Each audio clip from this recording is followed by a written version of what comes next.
Bon alors, c'est bien simple, hein. Pour une Japan Expo réussie, il vous faut des chaussures ultra confortables, un éventail capable de déclencher des ouragans, mais aussi et surtout une carte bleue à toute épreuve. Alors, si vous vous sentez prêt ou prête à affronter ces 4 jours de Japan Expo en compagnie de passionnés et de professionnels amoureux du manga et de l'anime, alors je n'ai qu'une chose à vous dire. Bienvenue dans ce nouveau vlog d'Entrepods où l'on va découvrir Japan Expo 2026. Prêt? Prête? Très bien. 3, 2, 1. Place au générique. Voilà, on y est.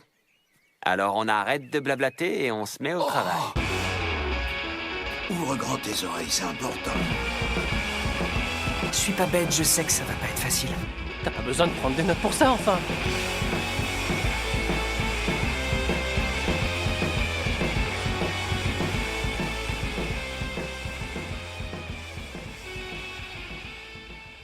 Et bonjour tout le monde, j'espère que vous allez bien, que vous avez passé une bonne journée, une bonne soirée, ce que vous voulez. Alors, j'espère que ça va, déjà. C'est un épisode un peu spécial. Eh bien, comme celui de l'année dernière, j'ai décidé cette année de revenir. Pourquoi une pause? Je ne sais pas. De revenir à Japan Expo cette année en 2026. Et j'ai profité de ma venue à Japan Expo pour rencontrer différentes personnes, pour qu'on revienne sur leurs expériences.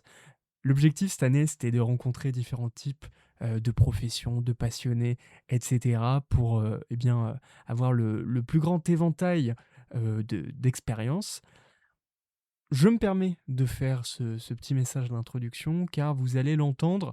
Le Japan Expo, c'est un endroit très animé, avec beaucoup de gens. Beaucoup, beaucoup, beaucoup. À l'occasion, j'ai acheté un nouveau micro, mais c'était la première fois que je l'utilisais et donc vous allez sûrement l'entendre. Il y a beaucoup de bruit environnant plutôt. Je tiens à m'excuser par rapport à cela, en espérant que l'écoute ne sera pas trop désagréable. Mais en tout cas, j'étais très, très content de faire la rencontre de toutes ces personnes. J'espère que toutes ces interviews vont vous plaire. Comme d'habitude, n'hésitez pas à revenir sur l'épisode en commentaire, lâcher une étoile si cela vous a plu, voire 5 étoiles, soyons fous. Vous abonner au compte. Bref, on s'en fout, on va pas faire de la pub, c'est l'été. On revient sûrement en septembre pour la suite qui vient juste après, comme dirait une célèbre chanson.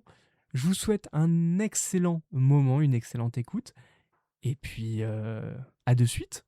Et donc, en ce premier jour de Japan Expo, je commence petit à petit à rentrer dans celui-ci. J'ai un tori incroyablement géant face à moi. Pour rappel, la Japan, c'est le jeudi, le vendredi, le samedi et le dimanche. J'ai la chance cette année de faire les 4 jours. J'espère que le micro marche correctement. Et ce qui est très sympa, c'est que dès qu'on arrive, alors en fonction bien sûr de de quel billet on a pris, on a l'occasion de voir de suite la foule immense, une affiche d'Akane Banashi, un excellent manga. Je crois que j'en ai déjà un peu trop parlé sur cette chaîne, mais un excellent manga. Et donc effectivement, une liasse de monde incroyable, des distributeurs bien sûr. Bonjour. Parfait, merci beaucoup. Bonne journée, bon festival. Et donc là, j'ai un manga de Glénat et de l'Institut National du Cancer, une collaboration qui a été faite cette année. Et voilà, face à moi, j'ai le stand d'Ototo, j'ai le stand de Glénat, j'ai le stand de Kurokawa, le village manga, et Kiyun, bien sûr, il y a un magnifique cosplay de Goto de Jujutsu Kaisen. On se retrouve tout à l'heure pour la suite. Je vous laisse, je vais profiter un peu, et à tout à l'heure. Ciao. Et donc, on continue, on commence. Je ne sais pas où tu en es, Maxime, dans ce tournage. On enchaîne tout de suite avec une nouvelle interview. Cette fois-ci, je suis en compagnie d'Elérina. Bonjour Elérina. Bonjour. Alors, on a une petite question pour introduire les invités à chaque fois. Comme dirait Zach Nani, qui es-tu, d'où viens-tu? Alors, je viens de Lagny-sur-Marne et fais du cosplay depuis 1 an. Trop bien, trop bien. Ça me fait trop plaisir de pouvoir parler avec des gens qui font du cosplay. L'année dernière, on avait rencontré une autre cosplayeuse, l'occasion de voir si c'est le même chemin de vie au final pour tout le monde ou au contraire, on a plein de choses à découvrir. Alors, du coup, pour un peu découvrir qui tu es, avant de découvrir vraiment ta passion du cosplay, bien, quel est ton manga préféré, voire quel est ton premier manga? Je crois que mon premier manga c'était Tokyo Ghoul et mon manga préféré c'est My Hero Academia. Ok, très bien. Pourquoi par exemple My Hero Academia c'est ton manga préféré? Parce que mon personnage préféré est dedans et c'est Dabi. En même temps, Dabi il est trop classe. Dabi à la fin du manga ou au début? Tout le long. Ah, je comprends. Et pareil, Tokyo Ghoul, qu'est-ce qui t'a poussé à commencer les mangas avec ce manga? Alors, je sortais avec quelqu'un qui était fan de ce manga. Du coup, j'ai lu absolument tous les mangas, j'ai regardé l'animé et j'ai fait mon premier cosplay il y a plusieurs années. En fait, je considère que j'ai commencé il y a 1 an le manga parce que je suis vraiment à fond dedans. Ouais. Mais sinon, j'ai commencé un petit peu à m'y mettre il y a déjà une dizaine d'années. J'avais fait une petite convention. Ok. Et j'avais fait Toka, du coup, de Tokyo Ghoul. Bien sûr. Toka, excellent personnage. Son Kagune est trop classe. Je suis totalement d'accord avec toi. Et donc tu me parlais d'une petite convention que tu avais faite par le passé. Oui. Forcément, là on est à Japan Expo. C'était quand ta première Japan Expo? Oula, ma première Japan Expo, en vrai c'est tout récent, c'était l'année dernière. Ok, trop bien. Et qu'est-ce qui t'a poussé à y aller? Qu'est-ce qui t'a plu durant ce moment? Alors je saurais pas le dire, c'est comme une envie, j'avais envie de recommencer et j'ai côtoyé des gens qui étaient dans le cosplay qui me donnaient envie d'y retourner en fait tout simplement. Putain, trop bien. Et justement, ces gens-là, tu vas les revoir ce soir? Enfin, ce soir. Oui, là j'en ai déjà revu ce matin, j'en ai déjà revu quelques-uns. Trop bien. Ok. Et qu'est-ce que t'aimes dans la Japan plus que dans d'autres conventions? J'ai l'impression, de mon expérience, je suis tombée que sur des personnes bienveillantes. J'ai jamais eu de problème avec personne. Donc tous étaient super gentils, ils me mettent très à l'aise. Et pour moi, qui ai beaucoup de mal avec le côté sociable avec les gens, ça m'a fait beaucoup de bien. Est-ce que c'est une question que je posais l'année dernière, c'était intéressant parce qu'il y avait plusieurs sons de cloche. Mais est-ce qu'il y a des points négatifs que tu as vus déjà l'année dernière dans la Japan Expo, voire cette année sur ce premier jeudi? Alors, peut-être pas personnellement, mais j'ai entendu qu'il y a des petites histoires à gauche, à droite de violences physiques envers des cosplayers ou des rumeurs de gens qui harcelaient d'autres cosplayers ou cosplayeuses. Oh wow. Mais c'est des bruits de couloir. Après, je ne sais pas, info ou un top, je ne sais pas. C'est ce que j'ai vu en tout cas dans les stories de certains cosplayers et cosplayeuses, mais c'est tout ce que je pourrais dire là-dessus. Ok, non mais pas de souci. Et du coup, tu disais que tu avais commencé le cosplay il y a 10 ans, mais tu t'es vraiment mis à fond là l'année dernière. Exactement. Enfin, en tout cas, il y a 1 an, pardon. Pourquoi être revenu dedans? Qu'est-ce qui t'a donné le regout du cosplay? Je sais pas comment expliquer. C'est devenu une passion. En fait, petit à petit, ça m'a remis en plus dans les mangas et dans les animés que j'avais un peu mis de côté. Et ça m'a fait du bien. J'ai l'impression de revivre. Alors, je suis pas si vieille que ça, mais j'ai l'impression de revivre une seconde jeunesse un peu. Et ça m'apporte beaucoup de bonheur et ça fait beaucoup de bien. Du coup, je vois pas pourquoi arrêter. J'ai envie de continuer là-dessus. Ok. Et qu'est-ce que ça signifie s'investir dans le cosplay? Est-ce que c'est du temps, de l'argent? C'est assez compliqué. Si on travaille, il faut poser les bons jours pour les conventions. Il faut aussi prendre un petit peu de temps pour se préparer quelques jours avant, récupérer quelques jours après, parce qu'on ne dirait pas comme ça, mais c'est vraiment épuisant. C'est clair. Et comment tu choisis le personnage que tu aimerais incarner? En général, je choisis des personnages, je trouve, qui me ressemblent, généralement. D'accord. Et par exemple, tu as des persos qui te viennent en tête? Je vais peut-être pas redire Dabi, même si moi j'ai certaines similitudes. C'est ok. Sinon, pour Inatsuru, que j'incarne aujourd'hui, par exemple, de Demon Slayer, je dirais plus son côté assez introvertie, timide, douce, parce que j'ai aussi cette partie-là chez moi où je me reconnais en elle aussi. Donc il y a un caractère très introspectif quand même quand tu fais du cosplay. Et c'est des persos du coup qui te parlent. C'est ça. Là, Soit dans le vécu du personnage, soit dans son caractère, dans sa façon d'être. D'accord, ok, trop bien. Et là, pour celles et ceux qui ne connaîtraient pas encore ton compte, sur les 4 jours, tu as prévu d'incarner quel personnage justement? Alors j'ai prévu d'incarner, du coup aujourd'hui c'est Inatsuru de Demon Slayer, donc pour le jeudi. Le vendredi sera Raven de Teen Titan. Super personnage. Exactement. Je vais faire justement Dabi de MHA, mais en version femme. Faut savoir que mes personnages, même si c'est masculin, par exemple Gojo, je vais tous les faire en version féminine. Du crossplay, c'est ça? Exactement. Je me sens pas de les incarner de façon masculine. Pour moi, j'ai pas la mâchoire ou la carrure pour faire de façon masculine, et j'ai pas le talent non plus avec des prothèses ou autres pour le faire. Donc voilà, je les transforme tous de version féminine, et même je me sens plus à l'aise comme ça. Et pour le dernier jour, ça va être Marine de My Dress Up Darling. Ah, trop bien, trop bien. C'est quand même un éventail assez large parce qu'on a du Demon Slayer un peu shonen, on a Dabi qui va être plus un méchant, My Dress Up Darling qui va plus être de la rom-com, tranche de vie. Au final, même dans ta consommation générale de manga, tu touches un peu à tout en fait. Ouais, c'est assez polyvalent. Je peux avoir beaucoup de fantasy, de gore comme Berserk par exemple, ou beaucoup d'animés comme Les Carnets de l'Apothicaire. Trop bien. Je sais pas d'autres exemples qui me viennent en tête, j'ai des problèmes de mémoire, donc du coup j'ai pas tous les noms. Okay. Mais j'ai toute ma liste de Crunchyroll. Mais oui, c'est assez varié. Ça peut être du gore à du romantique, à de l'action, à des héros, à vraiment de tout. Bien. Et là, tu viens de parler de Crunchyroll justement. Toi, tu consommes plus des animés que des mangas ou des mangas Plus des animés que des mangas. Ouais, ok. Est-ce qu'il y a une raison derrière ça? J'ai des problèmes de vue, c'est un peu compliqué. J'avoue qu'en ce moment, ma vue a beaucoup baissé et c'est pas évident pour moi. Je comprends. C'est vrai que ça demande beaucoup d'énergie ça demande à tirer un peu sur les yeux et c'est pas forcément évident. Et puis, même hormis ça, avant que ma vue abaisse, pardon, je trouvais, je sais pas, j'aime bien le côté animé, on voit les scènes d'action vraiment. Ah, ok, l'intensité du combat. C'est ça, les exactement, c'est ça. Ok, trop bien. Et revenons sur le cosplay. Est-ce que tu as une artiste de référence? Quelqu'un qui t'inspire? Mon anglais est catastrophique, mais je crois qu'il s'appelle Burn Meat. Ok. Voilà. Forcément, elle fait du dabi, forcément. Donc, ah ouais. Donc je l'aime beaucoup. Très bien. Et pourtant, c'est une fille qui incarne un garçon, mais je l'admire pour ses qualités, vraiment artistiques, parce que moi, j'en serais incapable. Ça s'apprend. C'est pour ça, là, c'est le début. Je vois par exemple, au début, quand j'ai commencé le cosplay et maintenant, je vois une petite amélioration quand même. Il y a des erreurs que je faisais l'année dernière que je fais plus maintenant. C'est-à-dire, comme quoi, si tu as des exemples? Alors, comme quoi? Par exemple, voilà, ce qu'il faut donner. Pour le maquillage, j'avais fait la veille pour le lendemain pour Dabi. Pourtant, j'ai beaucoup de compliments pour ce cosplay-là. Mais, comment dire, pour les attaches métalliques, j'avais fait ça à l'arrache avec un feutre. Enfin, ça n'avait aucun sens. J'ai fait ça la veille pour le lendemain.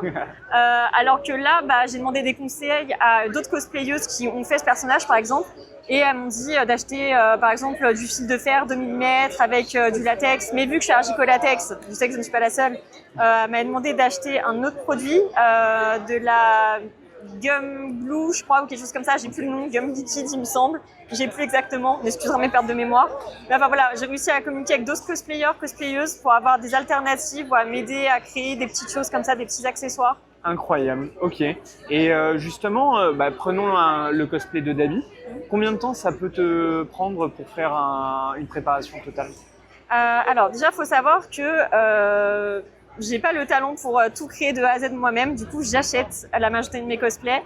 Mais si je peux faire des modifications moi-même sur des petits accessoires comme les attaches métalliques ou ce genre de choses, je vais essayer de le faire. Et généralement, sans compter le temps de livraison, admettons, j'ai tout chez moi avec, j'ai juste à me préparer. Ça me prend, je sais pas, une bonne heure. Ah oui, quand même. Ouais, donc gros travail de make-up quand même. Ok, très bien. Et tu parlais tout à l'heure de cosplayeuses avec qui tu parlais, avec qui tu échangeais. Même si tu incarnes des personnages, ça a l'air d'être une pratique assez communautaire. Il y a plusieurs réseaux, j'imagine. Alors, comme j'ai dit tout à l'heure, je suis pas très sociable. Du coup, j'ai réussi l'année dernière à être dans un groupe sur Instagram. J'ai essayé sur Discord, mais j'avoue, je suis pas très à l'aise. Mais du coup, je suis pas du tout active là-dessus, donc surtout Instagram. Et sur TikTok, j'échange beaucoup sous les vidéos d'autres cosplayeuses où Ok. on échange des conseils, où on se complimente les uns les autres à se donner un peu de la force. Trop bien. De la sororité. C'est ça, exactement. Mais tout c'est à fait génial. ça. Trop cool.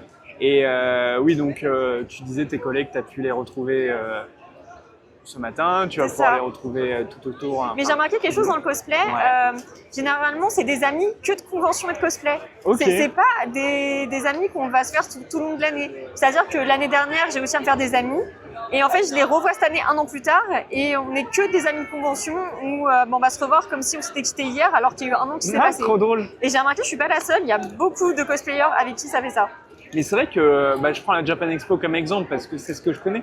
Mais souvent, tu retrouves des gens à ces moments-là. Enfin, c'est vraiment le rendez-vous. C'est ça, exactement, ouais. Ok. Tout le long de l'année, chacun fait sa vie. Et puis là, c'est un petit peu le moment à les colonies de vacances où on se retrouve tous entre copains, quoi. Ok. Trop bien. Et justement, pour parler des conventions, pour continuer sur ce sujet-là, pour le futur de Japan Expo, même si ça fait 1 an que tu y vas, enfin la 2e édition en tout cas, qu'est-ce que tu souhaiterais pour l'avenir de Japan? Est-ce qu'il y a un truc que tu aimerais voir à l'avenir qu'il n'y a pas encore? Qu'il y ait une meilleure organisation. Une meilleure organisation? Ouais, je trouve que c'est pas assez bien organisé la Japan Expo et c'est de plus en plus cher et tout le monde s'en plaint. Ouais, ça, C'est plus cher mais on voit pas les avantages. ouais. En termes d'organisation, qu'est-ce que tu entends? Par exemple, beaucoup c'est les temps d'attente. Ouais. Ce genre de choses, ouais. Ouais. Ok. Même si on a des billets, on va payer 200 € le billet, voire plus. On voit pas trop ce qu'on Ouais, paye en l'avantage. plus en fait. Même Ouais. les goodies et tout, c'est pas à la hauteur de ce qu'on attend. Ouais. Ok. Bon. Mais tu t'amuses bien pour l'instant. Oui, voilà. De toute façon, on revoit des gens qu'on apprécie. C'est parce qu'on partage notre passion du cosplay. On peut incarner le personnage qu'on veut globalement sans être jugé parce qu'on fait tous la même chose. Bah oui, c'est ça. Oui, au moins tu te retrouves qu'avec des passionnés. C'est ça, et ça, c'est exactement. cool. Et t'as prévu des trucs l'année prochaine? Pas l'année prochaine, qu'est-ce que je raconte? Durant ces 4 jours. Durant ces 4 jours, à part incarner les personnages que j'aime et passer du temps avec les personnes que j'apprécie, non, ça ira très bien. Ouais. Ok. Voilà. Juste Tout pour simplement. kiffer dans C'est ça, la peau de ton personnage. exactement. Trop bien. Bah, c'est une belle définition de ce qu'est le cosplay. J'ai pas réussi à terminer ma phrase, mais au moins le message est passé. Ben, merci beaucoup, Elérina. Avant de conclure, est-ce que si quelqu'un te demandait là tout de suite un manga pour découvrir justement le manga de manière générale, qu'est-ce que tu lui conseillerais? Death Note. Death Note, ok, pourquoi? Parce que ça fait partie des premiers mangas que j'ai découverts, un petit peu psychologique. Je trouve qu'il y a beaucoup de choses dedans. J'aime bien l'aspect un peu sombre. Non, Ouais. je trouve que c'est bien pour commencer. Trop bien. Voilà. Peut-être un futur cosplay Oui, Misa. Ah, trop bien, trop cool. Ben, on aura l'occasion de le retrouver sur ton compte. Avec plaisir. Alors justement, ton compte, qu'est-ce que c'est? Enfin, quel est le nom de ton compte? À quel nom on peut te retrouver? Alors, on peut me retrouver sous le nom de Elerina-T. E-L-E-R-I-N-A 2NA. 2N-A, Oui, tiré c'est du ça. bas. Et c'est ça. Ok, et bien parfait. De toute façon, on retrouvera toutes les informations pour te retrouver sur le post Instagram et sur tous les réseaux. Et puis merci beaucoup et très bonne Japan. Je t'en prie, merci beaucoup. Et après cette superbe rencontre, eh bien, je vous l'avais dit durant la transition, j'ai eu la chance de voir l'avant-première de l'épisode 2 de Black Torch. Et en plus, pas n'importe quelle avant-première, puisque nous étions en compagnie du réalisateur et du doubleur, du comédien de doublage de Rago, le chat de Black Torch. Pour celles et ceux qui ne connaîtraient pas cet excellent manga de base qui est en 5 tomes chez Kiyun, on suit un jeune garçon qui a toujours grandi avec son grand-père, un peu comme Jujutsu Kaisen, et qui un jour va recueillir un chat. Ce chat va être en réalité un Mononoke, un esprit qui va le sauver en fait, littéralement, puisque un autre Mononoke va s'en prendre à notre personnage principal. Et dès lors, en aidant notre perso principal, Rago, le chat, va fusionner, comme Pochita et Chainsaw Man, va fusionner avec notre prota pour débloquer des pouvoirs. Sauf que le grand-père de notre protagoniste peut-être a un passé qu'il a caché jusque-là et qui permettrait de découvrir les arcanes du ninjutsu.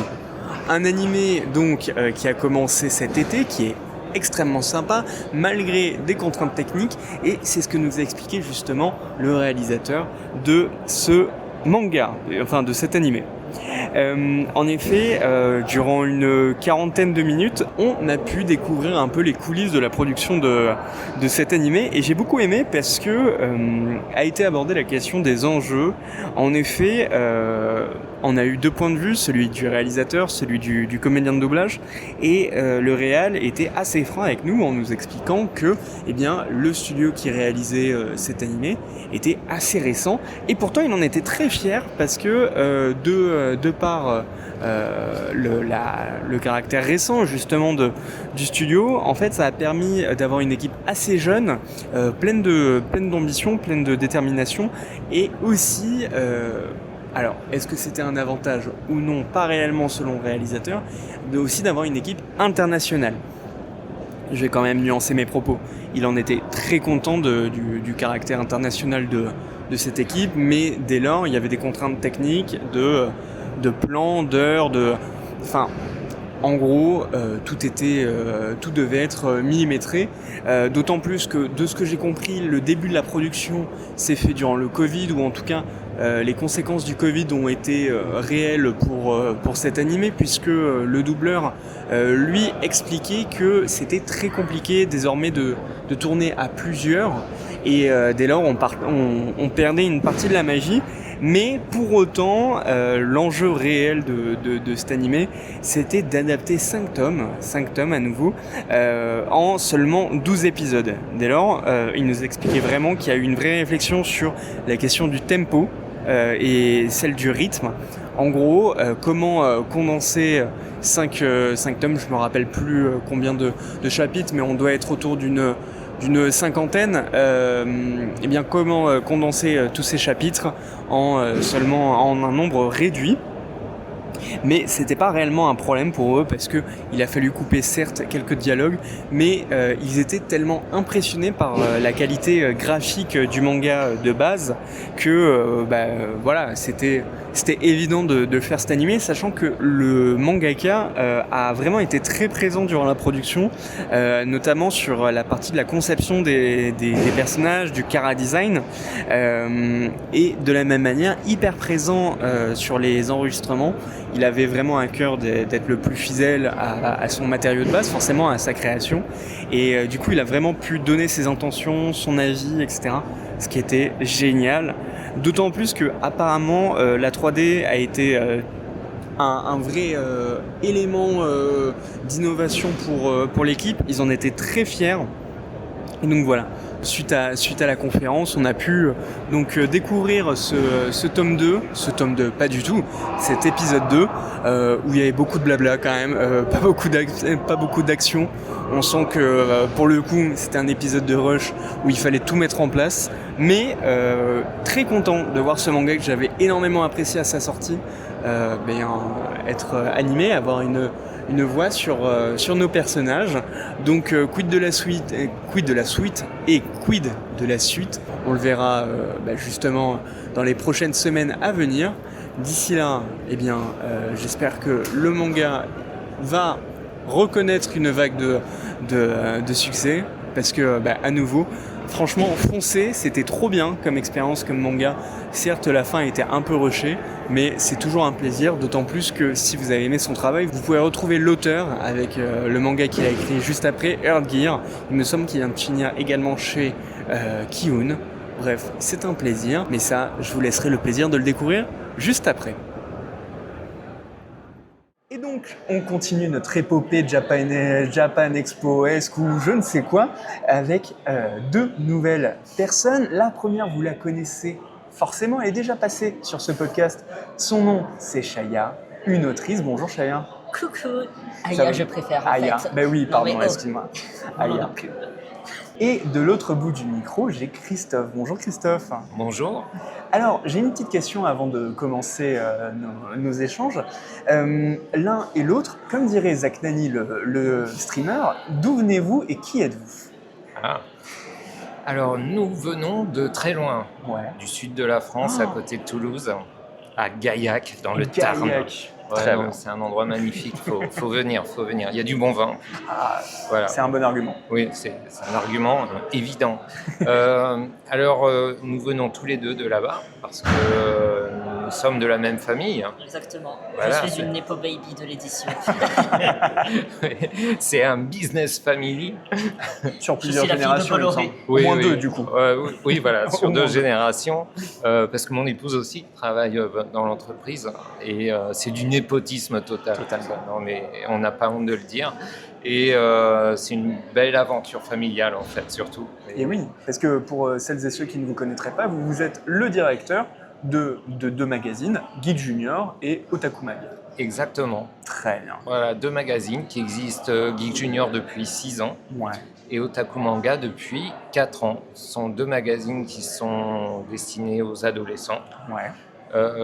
Et qui, Otaku Manga, c'est bimestriel, tous les D'accord. 2 mois, ça Ok. veut dire. Et Geek Junior, c'est mensuel. Voilà. Très bien. Et Aya, toi aussi, tu as, en plus des innombrables romans que tu as pu écrire, tu travailles également pour ces deux magazines. C'est ça, je suis donc assistante d'édition pour Otaku Manga et Geek Junior. Je m'occupe de tout ce qui est suivi éditorial et correction, mais surtout suivi éditorial des hors-collections. Du coup, ça va être généralement des cahiers d'activité, d'apprentissage. Là, on en a fait sur comment bien utiliser l'IA de manière pertinente et comment apprendre à programmer avec Scratch. Mais, Ok, oui. voilà. Je suis donc, après avoir fait des études d'édition et être toujours en études, parce qu'il faut beaucoup d'études ici. Bien sûr. Dans la France À qui dis-je ça Avec son 3e master. Ah, ça, je te pose la question. En tout cas, ce n'est pas moi, bien évidemment. Alors, bien évidemment, mais vu que vous gérez deux magazines, forcément geek et otaku, votre venue à Japan Expo a du sens, mais peut-être que les gens n'arrivent pas à se dire pourquoi des rédacteurs, des directeurs et directrices, enfin, des personnes qui travaillent dans un magazine viennent à Japan Expo. C'est quoi votre but aujourd'hui à Japan Expo, outre s'amuser, bien sûr? C'est simple, c'est faire du relationnel essentiellement. C'est pas ici qu'on fait du business, mais c'est revoir des personnes qu'on n'a pas vues des fois depuis l'année d'avant à Japan Expo. Bien sûr. Voir des éditeurs, mais aussi des fois faire des découvertes. Là, on a découvert une personne qui fait de la formation pour apprendre le japonais, par exemple, qui a monté son activité il y a 1 an et demi, et on a trouvé formidable tout ce qu'elle faisait. On s'est dit, mais tout de suite, ça a fait pop dans ma tête. Et je me suis dit, tiens, on pourrait faire ça, et avec elle. Et voilà, c'est aussi l'occasion de faire des découvertes. Moi, j'ai 2 personnes avec qui on travaille pour la partie rédactionnelle. C'est Mathieu Pinon pour Otaku Manga. Donc lui, il vient par exemple samedi, dimanche, et lui fait le tour de tous les éditeurs et de tout le monde. Enfin, bon, c'est qui ne connaît pas Mathieu. Et après, il y a Sébastien Agoguet qui travaillait aussi en bas chez Media Participation et qui, lui, s'occupe de la publicité et qui, en ce moment, fait un peu le tour de tous les éditeurs. Pas pour faire du business en tant que tel sur le salon, mais pour voir un peu quelles sont les actions qu'on pourrait mener sur l'année à venir. Ok. Donc des partenariats, en fait, des partenariats, des discussions. Et donc c'est un lieu important pour nous, de découverte et puis de socialisation. Bien sûr. Après, c'est pas stratégique pour nous, mais c'est bien d'y aller. Trop bien. Et Aya, Christophe, outre les 2 magazines, est-ce que c'est votre première venue, on va dire, est-ce que c'est votre 2e venue, on va dire en gros, est-ce que vous êtes déjà allé à Japan Expo par le passé? Et si oui, pour quelle raison? Est-ce que vous y êtes déjà venu en tant que visiteur et pourquoi à l'époque? On est déjà venu en tant que visiteur. On était venu en 2023 quand il y avait une ancienne stagiaire avec Solène. Puis en 2024, on a eu un stand. C'était un partenariat avec Japan Expo, du coup le stand n'était pas très cher. Et donc on s'est retrouvés à vendre des magazines et à distribuer des posters. Je suis traumatisée par les posters, on en faisait à la chaîne parce qu'ils étaient gratuits, donc il fallait qu'il y en ait plein. Parce que les gens ils venaient sur les stands pour prendre des posters. Bien sûr. C'était sportif. Oui, on en a distribué quelques centaines. Ah ouais. Même plus, je pense qu'on pouvait être sur les milliers là, franchement. Ouais, c'est vrai Les qu'on a stocks fait- ils baissaient super vite. On avait imprimé beaucoup, c'est vrai. Ah ouais, sacré tirage. Et oui, après, on y va essentiellement pour Otaku Manga et pour Geek Junior. Et avant, moi, c'était la première fois que j'étais venu à Japan Expo, c'était en 2023. D'accord, Voilà. ok. Oui. Alors, moi, je suis éditeur d'un magazine manga et à la base, je ne suis pas un fan de manga. D'accord, C'est ok. très particulier. T'en lisais de temps en temps, mais J'en pas... lisais comme un peu tout le monde, mais j'étais pas un de ces passionnés comme on en voit énormément ici. J'ai juste eu une intuition d'éditeur qui était de se dire mais il n'y a pas un vrai magazine adapté pour les ados. C'est quand même dommage, alors que c'est le premier public, le premier lecteur de manga. Bien sûr. Et du coup, comme il n'y en avait pas, je me suis dit je vais le faire. Parce que c'est ce qu'on disait en off, par le passé, il y avait d'autres magazines comme Animeland, comme Coyote, etc. Mais soit malheureusement ils ont perdu en visibilité, soit leur direction artistique est allée vers autre chose, vers des publics plus adultes. Pour le coup, Otaku Manga, c'est vraiment du 11 ans, 16 ans, c'est ça? Ouais, moi je dis collège-lycée. Ouais. Et l'idée, c'était aussi de pouvoir proposer des sélections de mangas ou d'animés où les parents peuvent se dire si c'est dans Otaku Manga, go, tu peux y aller, il n'y a pas de risque, entre guillemets, que ce soit une lecture qui ne soit pas ou un visionnage qui ne soit pas adapté à l'âge de nos lecteurs. D'ailleurs, on met à chaque fois une petite pastille d'indication d'âge pour à côté de chaque chronique de manga ou de chaque chronique d'animé. D'accord. Or, ça reste indicatif, c'est très subjectif, on n'a pas une règle précise pour dire tiens, voilà. Avec un peu de bon sens, on essaie de se dire s'il y a des scènes de violence, des fois il n'y a qu'une scène de violence dans un tome. Dans ce cas-là, on va juste indiquer attention, à un moment, il y a peut-être une scène un peu plus violente. L'information est filtrée, en tout cas, Voilà. le conseil est adapté, on va dire. Exactement, on essaye de faire ça, et comme on a la particularité aussi d'être très présent dans les établissements scolaires, puisqu'on a plus de 2500 établissements scolaires qui sont essentiellement des collèges, mais de plus en plus de lycées qui sont abonnés au magazine, ce qui veut dire qu'on a beaucoup plus de lecteurs en fait que d'abonnés. Si j'avais autant de lecteurs que d'abonnés, on serait très très riche. Mais c'est la passion qui parle. Exactement.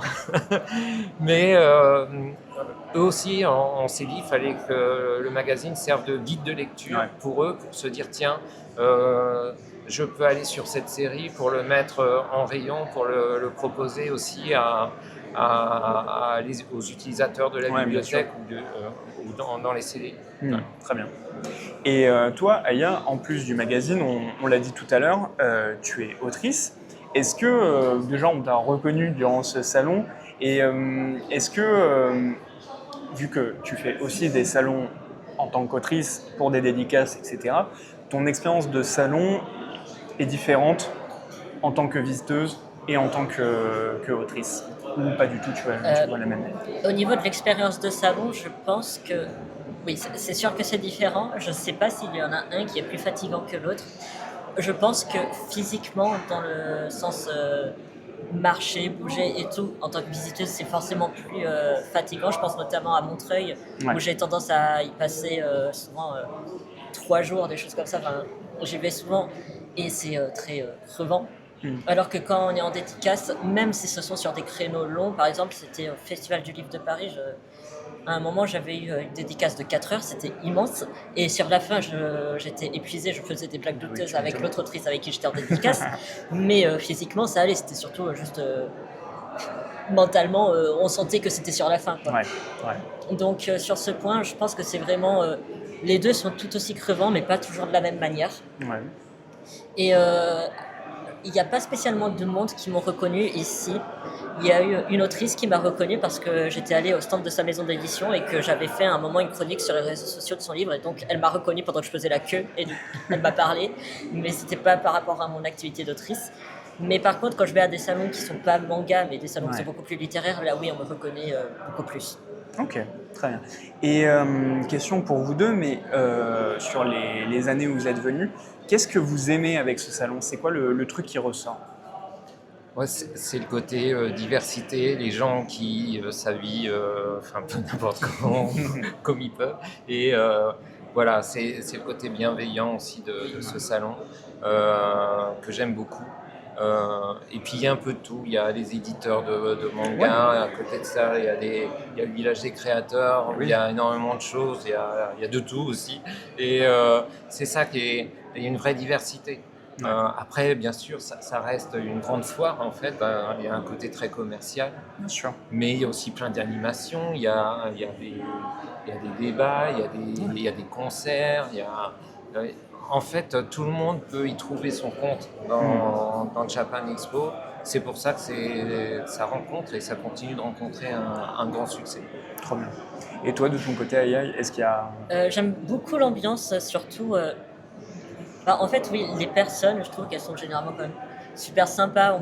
Dès qu'on voit une personne qui a un goût similaire, un goût de ce qu'on aime bien ou des choses comme ça, on s'arrête, on discute, la personne est sociable et ouverte. J'aime bien l'ambiance où on se sent vraiment accueilli. Bon, il y a aussi parfois des gens un peu bizarres, ça c'est la magie du manga. On sait d'où on vient. Oui, voilà. C'était à des amis ce matin, j'avais fait des blagues en disant bon bah je vais chez les clients en m'incluant dedans. Mais c'est justement pour la blague. J'aime bien les mangas aussi, les animés, donc oui, bien sûr, je m'inclus dans la team des clients. Je te rassure, j'ai fait la même blague hier soir à mes collègues. Mais en même temps, nous le sommes aussi. Oui, voilà. Bien sûr. On critique parce qu'on est dans la team. Exactement. Et à l'inverse, est-ce qu'il y a des éléments que vous amélioreriez, selon vous, dans le futur pour Japan? Moi, je dirais que c'est une formule qui fonctionne bien comme ça.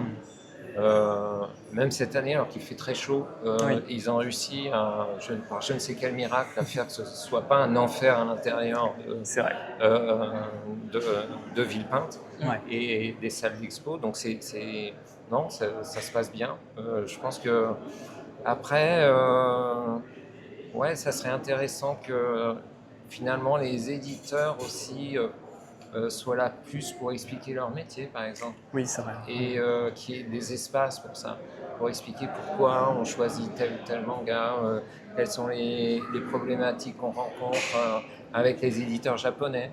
Et nous, en tant qu'éditeurs d'otaku manga, on sait que c'est très compliqué quand, juste pour avoir l'autorisation des ayants droit pour une couverture ou un poster, faut s'y prendre de 3 à 4 mois à l'avance souvent. Et avec des refus ou des demandes complètement dingues des éditeurs japonais que l'on refuse du coup. Et voilà. Mais il y a plein de choses dans la fabrique qui peut être intéressant. Découvrir le dessous du métier en fait. Je pense que ça intéresserait beaucoup de monde et c'est pas suffisamment, je pense, exploité. Sachant que des éditeurs le proposent sur leur réseau Twitch, etc. Je pense à Glénat ou Kurokawa par exemple qui justement ont l'habitude de ça, donc effectivement. Avoir une scène ou un endroit un peu plus tranquille où on peut se poser et où les gens peuvent aussi écouter sans qu'il y ait trop de bruit parce que c'est très bruyant comme espace, donc ça pourrait être pas mal.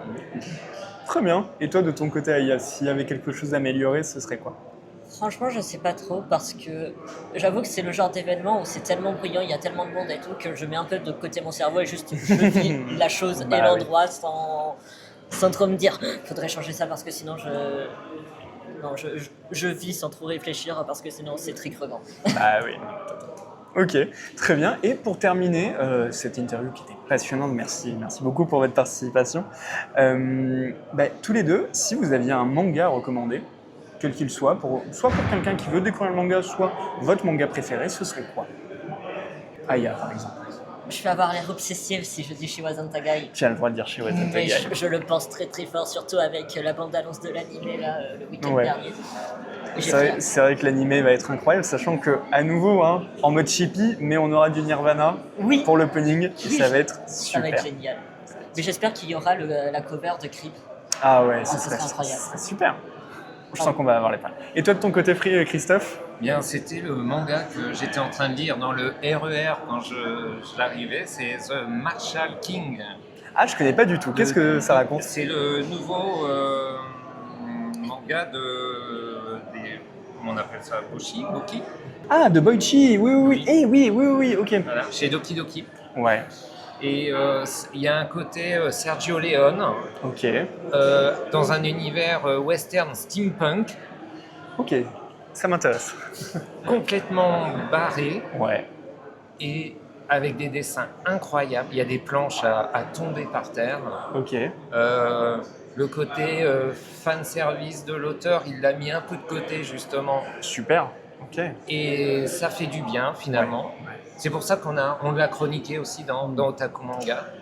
Et alors ça reste un manga que moi je réserve à partir de 14-15 ans. Bon, c'est quand même un ancien un ancien hors-la-loi qui veut devenir Marshall et voilà, il y a beaucoup de balles qui sifflent à droite à gauche. Effectivement, bon. Et donc c'est plutôt à partir de 14-15 ans que je réserverai ça, mais c'est un pur moment de lecture jouissif sans se prendre la tête. Ok, super. Ben, merci beaucoup à vous deux. Est-ce que vous avez un dernier mot pour cet épisode ou on peut terminer sur ça? À l'année prochaine. Et oui, Bah oui. À l'année prochaine, avec grand plaisir. Ben, merci beaucoup et très bonne Japan. Merci à toi. Et donc, quelques temps avant le début de la cérémonie des Daruma Awards, qui va nommer plusieurs mangas, normalement vous l'entendez en fond, et j'espère que la réduction de bruit va marcher, on a eu l'occasion d'assister à la conférence sur Persona 4 en compagnie du producteur, du chara designer et de l'illustratrice de bon nombre de visuels de la saga. Et pendant que je vaquais à mes occupations, j'ai eu la curiosité d'aller sur un stand un peu particulier, celui de Japan Expo pour ses 25 ans, où parmi les différentes affiches et autres goodies qui ont parcouru le festival, on avait aussi la chance de voir un nombre conséquent de shikishi, donc de carrés de dessins, où avait signé bon nombre d'artistes. On a eu l'auteur de Monster, on a eu Arakawa, l'autrice de FMA, on a eu du jeu vidéo, on a eu de la musique, etc. Et donc pendant ces 25 ans, on a eu une fresque mais splendide avec une histoire retracée qui fait que Japan c'est une histoire forte où plusieurs mondes se croisent, que ce soit l'anime, que ce soit le manga, que ce soit le jeu vidéo. Bref, c'est super et je vous laisse car la cérémonie va bientôt commencer. Et Xème jour de Japan, on continue nos déambulations et je suis en compagnie d'un invité qui me fait extrêmement plaisir, je suis extrêmement heureux parce qu'en face de moi il y a Freddy, de Manga Collègue. Bonjour Freddy. Bonjour. Ça va, tu vas bien? Ça va bien, écoute, on est le Xème jour, 3e jour quand même, on va préciser. C'est samedi, il fait chaud, mais heureusement on a trouvé refuge dans cette petite salle climatisée. La Green Room, je conseille, c'est très sympa. Le petit cheat code quand même de Japan Expo pour survivre. C'est clair, c'est clair. Freddy, écoute, pour les gens qui ne te connaissent pas, qui es-tu, d'où viens-tu, comme dirait Zach Nani? Je m'appelle Freddy, j'ai 36 ans, je suis développeur de formation et du coup j'ai créé Manga Collect il y a déjà plus de 10 ans en vrai. Et aujourd'hui, c'est une application qui marche super bien. Il y a plus de 500 000 utilisateurs. C'est l'application numéro 1 pour la gestion de collection de mangas en France. Tout simplement. Grand roi. J'en vis depuis 4 ans, depuis que j'ai lancé le Premium et que les gens ont répondu présent. C'est surtout ça, en fait. Donc, c'est super bien. Et depuis que je peux enfin m'y consacrer un plein temps, je peux un peu plus aller à Japan Expo, faire des rencontres professionnelles, ce genre de choses, et lier des partenariats principalement avec les éditeurs de manga. Donc c'est vraiment, ma vie a pas mal changé. Trop bien. Trop cool. Parce que effectivement, Manga Collect, pour celles et ceux qui ne l'ont pas encore téléchargé ou qui ne l'ont pas installé en add-on sur leur site, enfin sur leur navigateur, je me perds dans cette explication. C'est une application de référencement des mangas. C'est ça. Chaque semaine, les nouvelles sorties sont répertoriées et tu peux, avec notamment l'appli Premium, voir les statistiques. Je crois que tu aimes bien les statistiques. Statistiques, la pile à lire, gestion de pré-stockage, etc. Il faut encore que je muscle le Premium et toujours en rajouter, mais il y a une longue roadmap à nos développements. On peut le retrouver sur l'App Store, sur le Play Store, forcément. Oui, c'est sur iOS et Android. Et il y a une version web qui est à peu près identique. Ok. Donc voilà, si vous lisez beaucoup de mangas, surtout vous en achetez, c'est surtout ça, c'est pour les acheteurs de papier. Les gens qui aiment renifler le papier, le manger. Si vous voulez vous retrouver entre les 250, voire des fois certains mois plus de 300 sorties par le mois dans le manga, tout éditeur français confondu. Ben voilà, ça vous fait le planning personnalisé en fonction de ce que vous avez dans votre collection et votre wishlist. Et oui, cette semaine, il y en a beaucoup parce que juillet, tout est concentré dans les 2 premières semaines. Après, c'est les vacances. C'est ça. Donc en fait, il y a un mois qui sort en 15 jours. Donc il y a plus de 100 sorties par semaine, c'est ouf. Pensez à nos amis libraires qui... Oui. Ça doit charbonner là. Ah là, oui, c'est clair. On est à Japan Expo. Alors, la question que je pose toujours aux invités durant cet événement, toi, est-ce que ça a été... quelle a été ta première Japan Expo? Est-ce que tu es déjà venu en tant que visiteur? Ouais, je pense tout début que j'étais débarqué sur Paris, peut-être vers 2012-2013, je pense. Je devais être en stage de fin d'études et je me suis dit, je suis enfin à Paris, je vais pouvoir la Japan Expo. Je crois que j'étais avec un pote en me disant, un jour j'aurai un stand ici. Bon, aujourd'hui, professionnellement, je pourrais avoir un stand, mais c'est quand même... c'est pas donné quand on n'a rien à vendre directement, voilà, quand même. Ben oui, parce que si tu as un stand, c'est surtout de la visibilité. J'essaye d'être présent d'autres manières, comme j'ai quand même des petits flyers et des petits standees sur des stands partenaires et des éditeurs. Je suis partenaire avec les Daruma Awards, donc ça permet d'avoir une présence un peu autre que par un stand. Et justement, en parlant des Daruma, donc pour rappel, c'est une sorte de César, d'Oscar, des meilleurs mangas de l'année en collaboration avec Japan Expo. Manga Collect, la FNAC aussi, il me semble. Oui, cette année, oui. Et Team Manga qui est organisateur. Qui est l'organisateur, oui, derrière tout ça. C'est un prix qui existe depuis plusieurs années, je ne sais plus exactement, de Japan Expo. Et maintenant, c'est pour que ce soit géré de manière plus efficacement. Ils ont confié ça à Team Manga. Qui eux m'ont contacté du coup pour être partenaire pour le vote du public. Parce qu'ils voulaient vraiment, avant qu'il y ait partenariat avec Manga Collect, ils avaient que le vote du jury, il y avait 1 ou 2 prix qui étaient que le vote du public, via un Google Form, un genre de choses. Et donc là, quand ils sont venus me voir, on a dit mais moi on peut ouvrir les votes pour tout le monde et après comme ça chaque vote est à la fois vote du jury, vote du public. Ils étaient hyper chauds de cette idée, du coup banco. Donc moi ça me permet aussi d'être plus visible auprès des éditeurs français qui ont envie de faire voter leur lectorat et du coup les invitent à aller sur Manga Collect.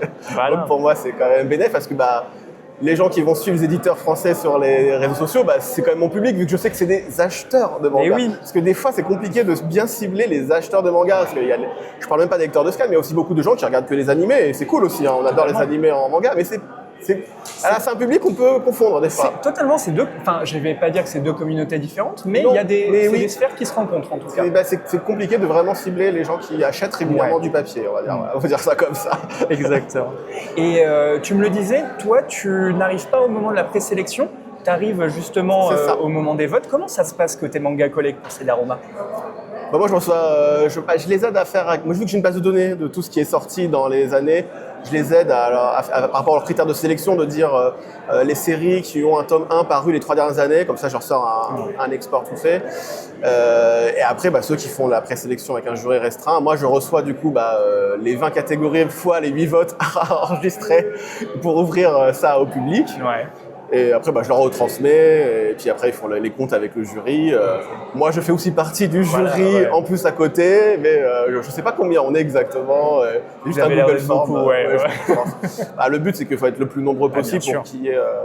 déjà, le vote du public, je crois qu'il y a plus de 7000, presque 8000 votants au total. Ouais, ok. Personnes qui ont fait au moins un vote, en tout cas. Okay. C'est ça. Donc, pas mal de mobilisés. Mais c'est marrant parce que du coup, vu que tout le monde n'est pas obligé de voter à tous les titres, pour essayer de ne pas fausser les résultats, il y a des titres où il y a un petit peu plus, il va y avoir un gap de 500 votes en plus ou en moins entre deux catégories, mais ça, c'est marrant. Et ça s'entend. Et au niveau des Daruma, donc ça s'est passé hier, parce que nous sommes samedi. Oui. Est-ce que, quelle a été ta surprise? Est-ce que tu voulais qu'un manga soit nommé Daruma de telle catégorie? Est-ce que tu avais ton petit chouchou? J'étais content quand même que les Nations du Soleil Sanglant aient un prix. Ils étaient nominés dans 2 catégories. Ils ont quand même remporté celui du meilleur scénario.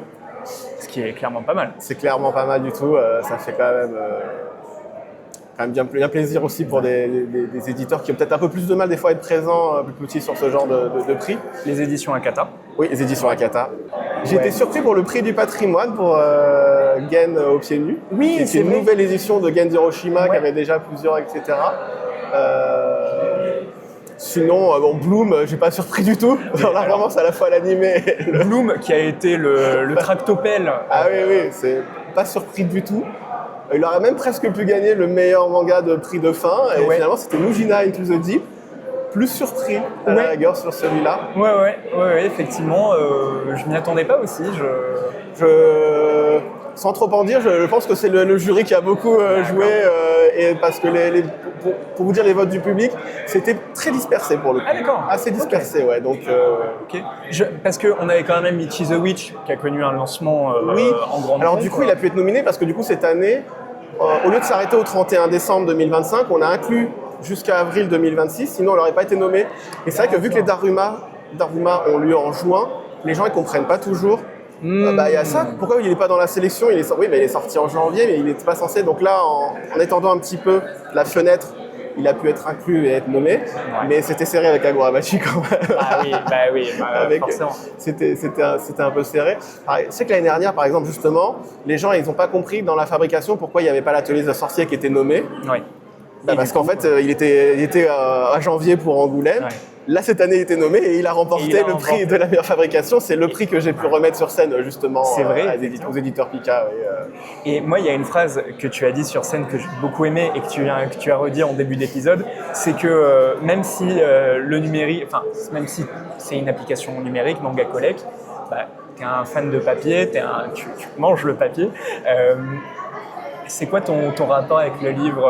Est-ce que tu as vraiment le plaisir d'avoir le bouquin entre les mains, etc.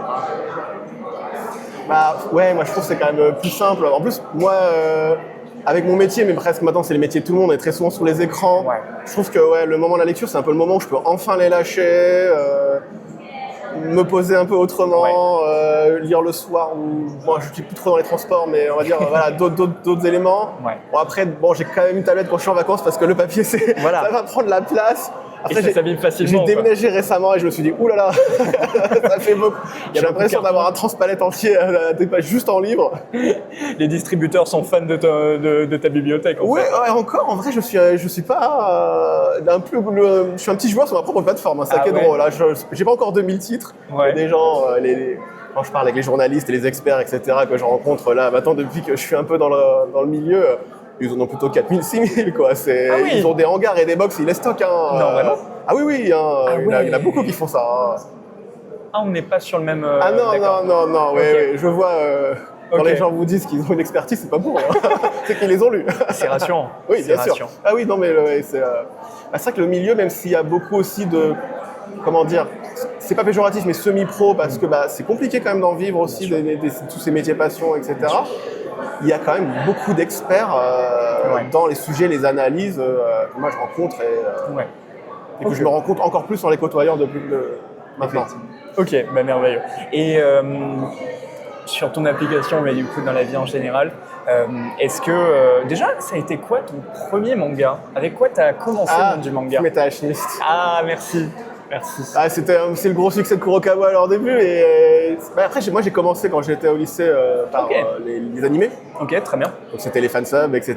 Et j'étais très fan de Fullmetal Alchemist. Alors ça, elle était passée sur Canal Plus aussi à l'époque. Oui, un peu, effectivement. Avec Gundam Avec aussi, la Wing VF, sur un peu sur M6.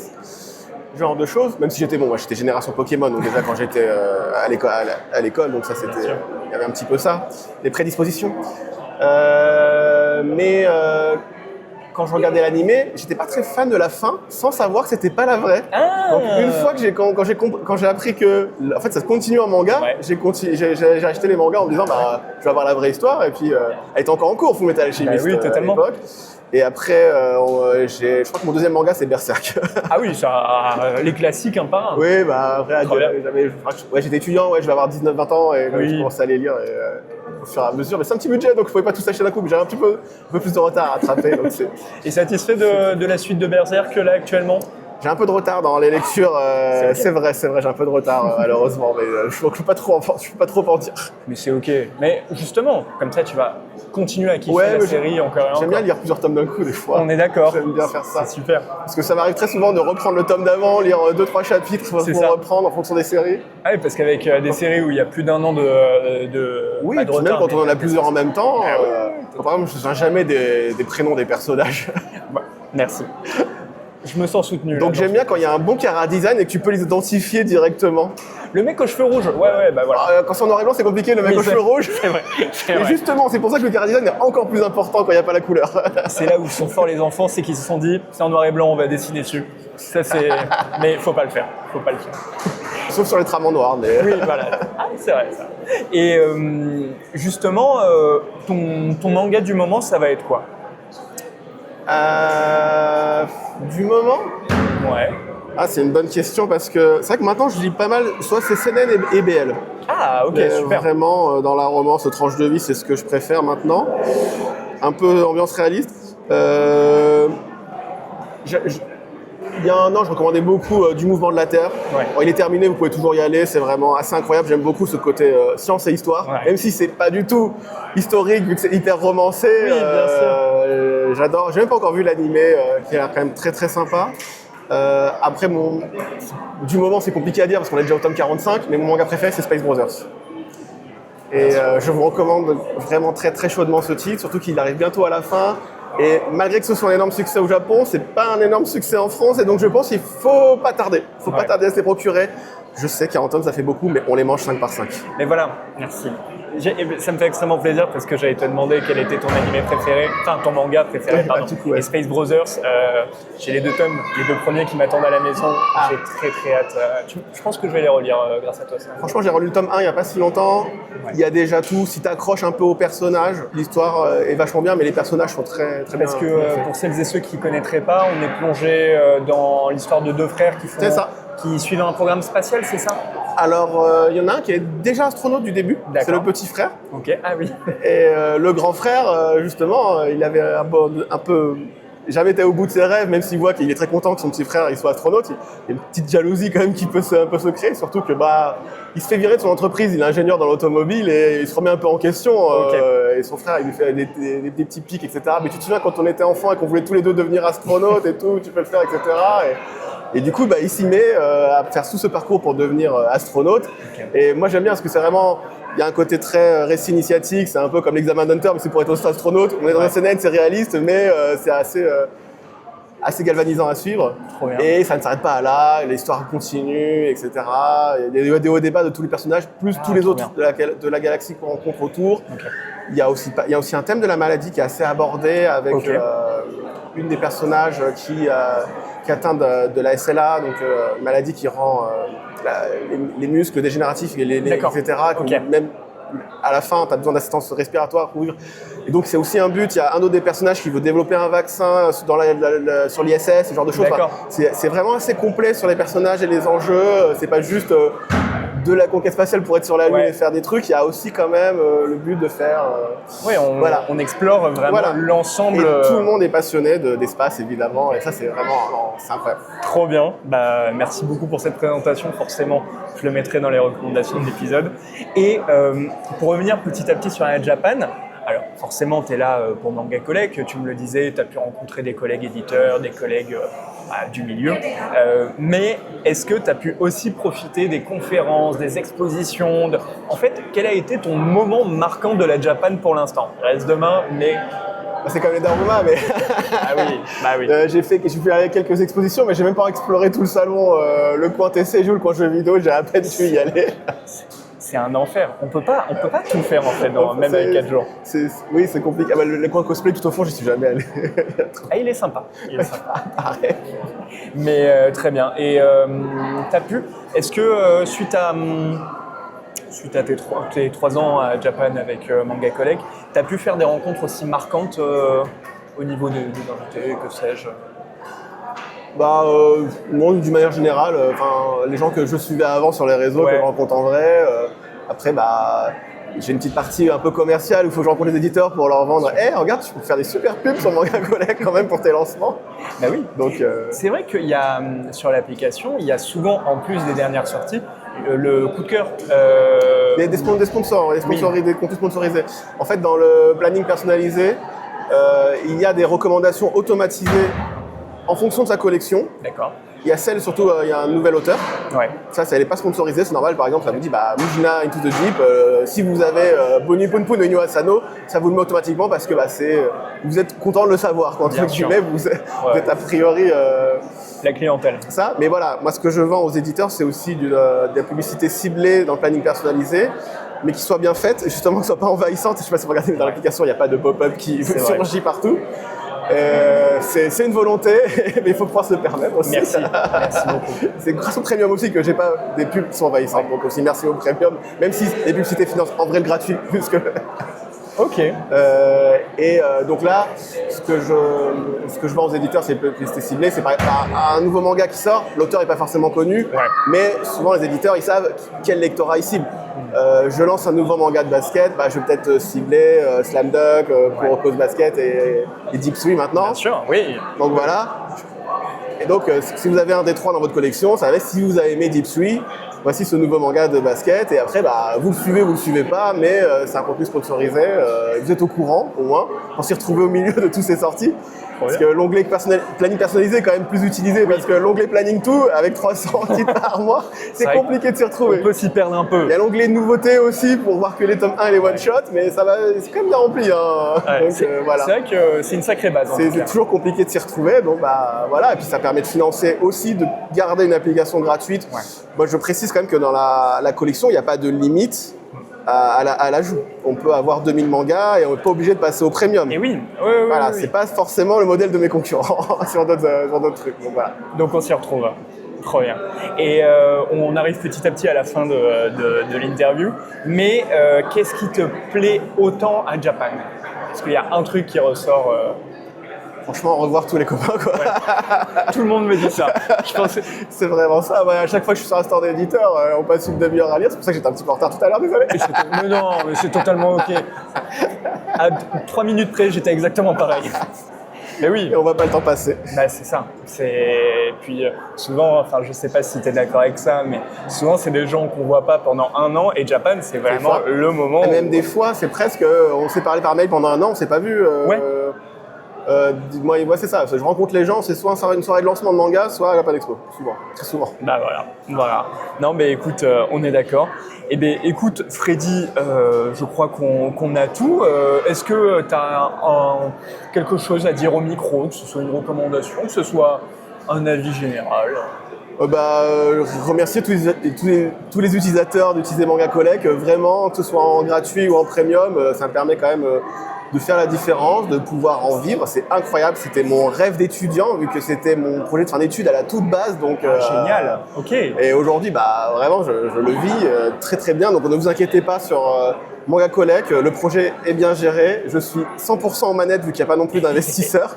Donc le projet est viable et rentable et est là pour perdurer. Ne vous inquiétez pas pour vos collections, il n'y aura pas de migration comme vous pouvez y avoir avec TV Time dernièrement, qui est un petit peu catastrophe, ce genre de choses. Non, c'est là pour de très longues années, Manga Collect. Ok, merveilleux. C'est mon bébé aussi, je vais pas le lâcher. Et quel bébé. Non, vraiment, mais je pense que c'est partagé, mais merci beaucoup parce que ça fait plaisir d'avoir ce genre d'initiative et c'est trop bien. C'est vrai que je t'ai pas demandé d'où venait ce projet de base, mais du coup, avec ton projet de fin d'études, c'est ça? C'est ça. Mais qui après, quand on a un taf, etc., il n'était pas vraiment lancé. Et j'étais passé freelance pour avoir plus de temps et de lancer l'appli. En fait, l'appli vraiment, elle est 2017, même si c'était en ligne depuis 2012-2015, il y a des différents trucs. Et distribuer des flyers avec mon copain à la sortie du RER à Japan Expo en 2017 pour atteindre les 1000 premiers inscrits. Oh waouh! C'était le long chemin. Après, j'ai mis 1 an et demi à avoir 10 000 premiers inscrits pour le petit bouche à oreille. Ok. Et après, et ça, c'est 2019, 2020, etc. Et c'est 2021, c'est vraiment l'année charnière où je passe les 100 000 et les 200 000 inscrits dans la même année. Oh waouh, ok. Vraiment. C'est là où je me suis dit, bon ok, j'ai lâché ma mission freelance, j'ai codé le premium, j'ai lancé début 2022 et j'ai répondu présent. Et puis voilà, on en est encore là. La classe. C'est incroyable. Donc trop bien, donc vraiment, je redis encore merci aux utilisateurs parce que aussi tout le bouche à oreille aussi des libraires, quand ils voient que les gens galèrent, qu'ils leur disent téléchargez Manga Collect, comme ça vous savez si vous achetez le tome 5 ou 4. Et même des fois les libraires ils me disent je refais ma table des nouveautés avec ton appli, avec le scan de code barre, pour savoir c'est quoi les nouveautés. C'est vraiment trop bien de savoir que je croise des personnes et qu'importe que ce soit des pros ou des utilisateurs, etc., qui l'utilisent régulièrement. Ça fait toujours très plaisir de voir quelqu'un en vrai qui l'utilise, même si on a des chiffres que je me rends compte, il y a énormément de monde.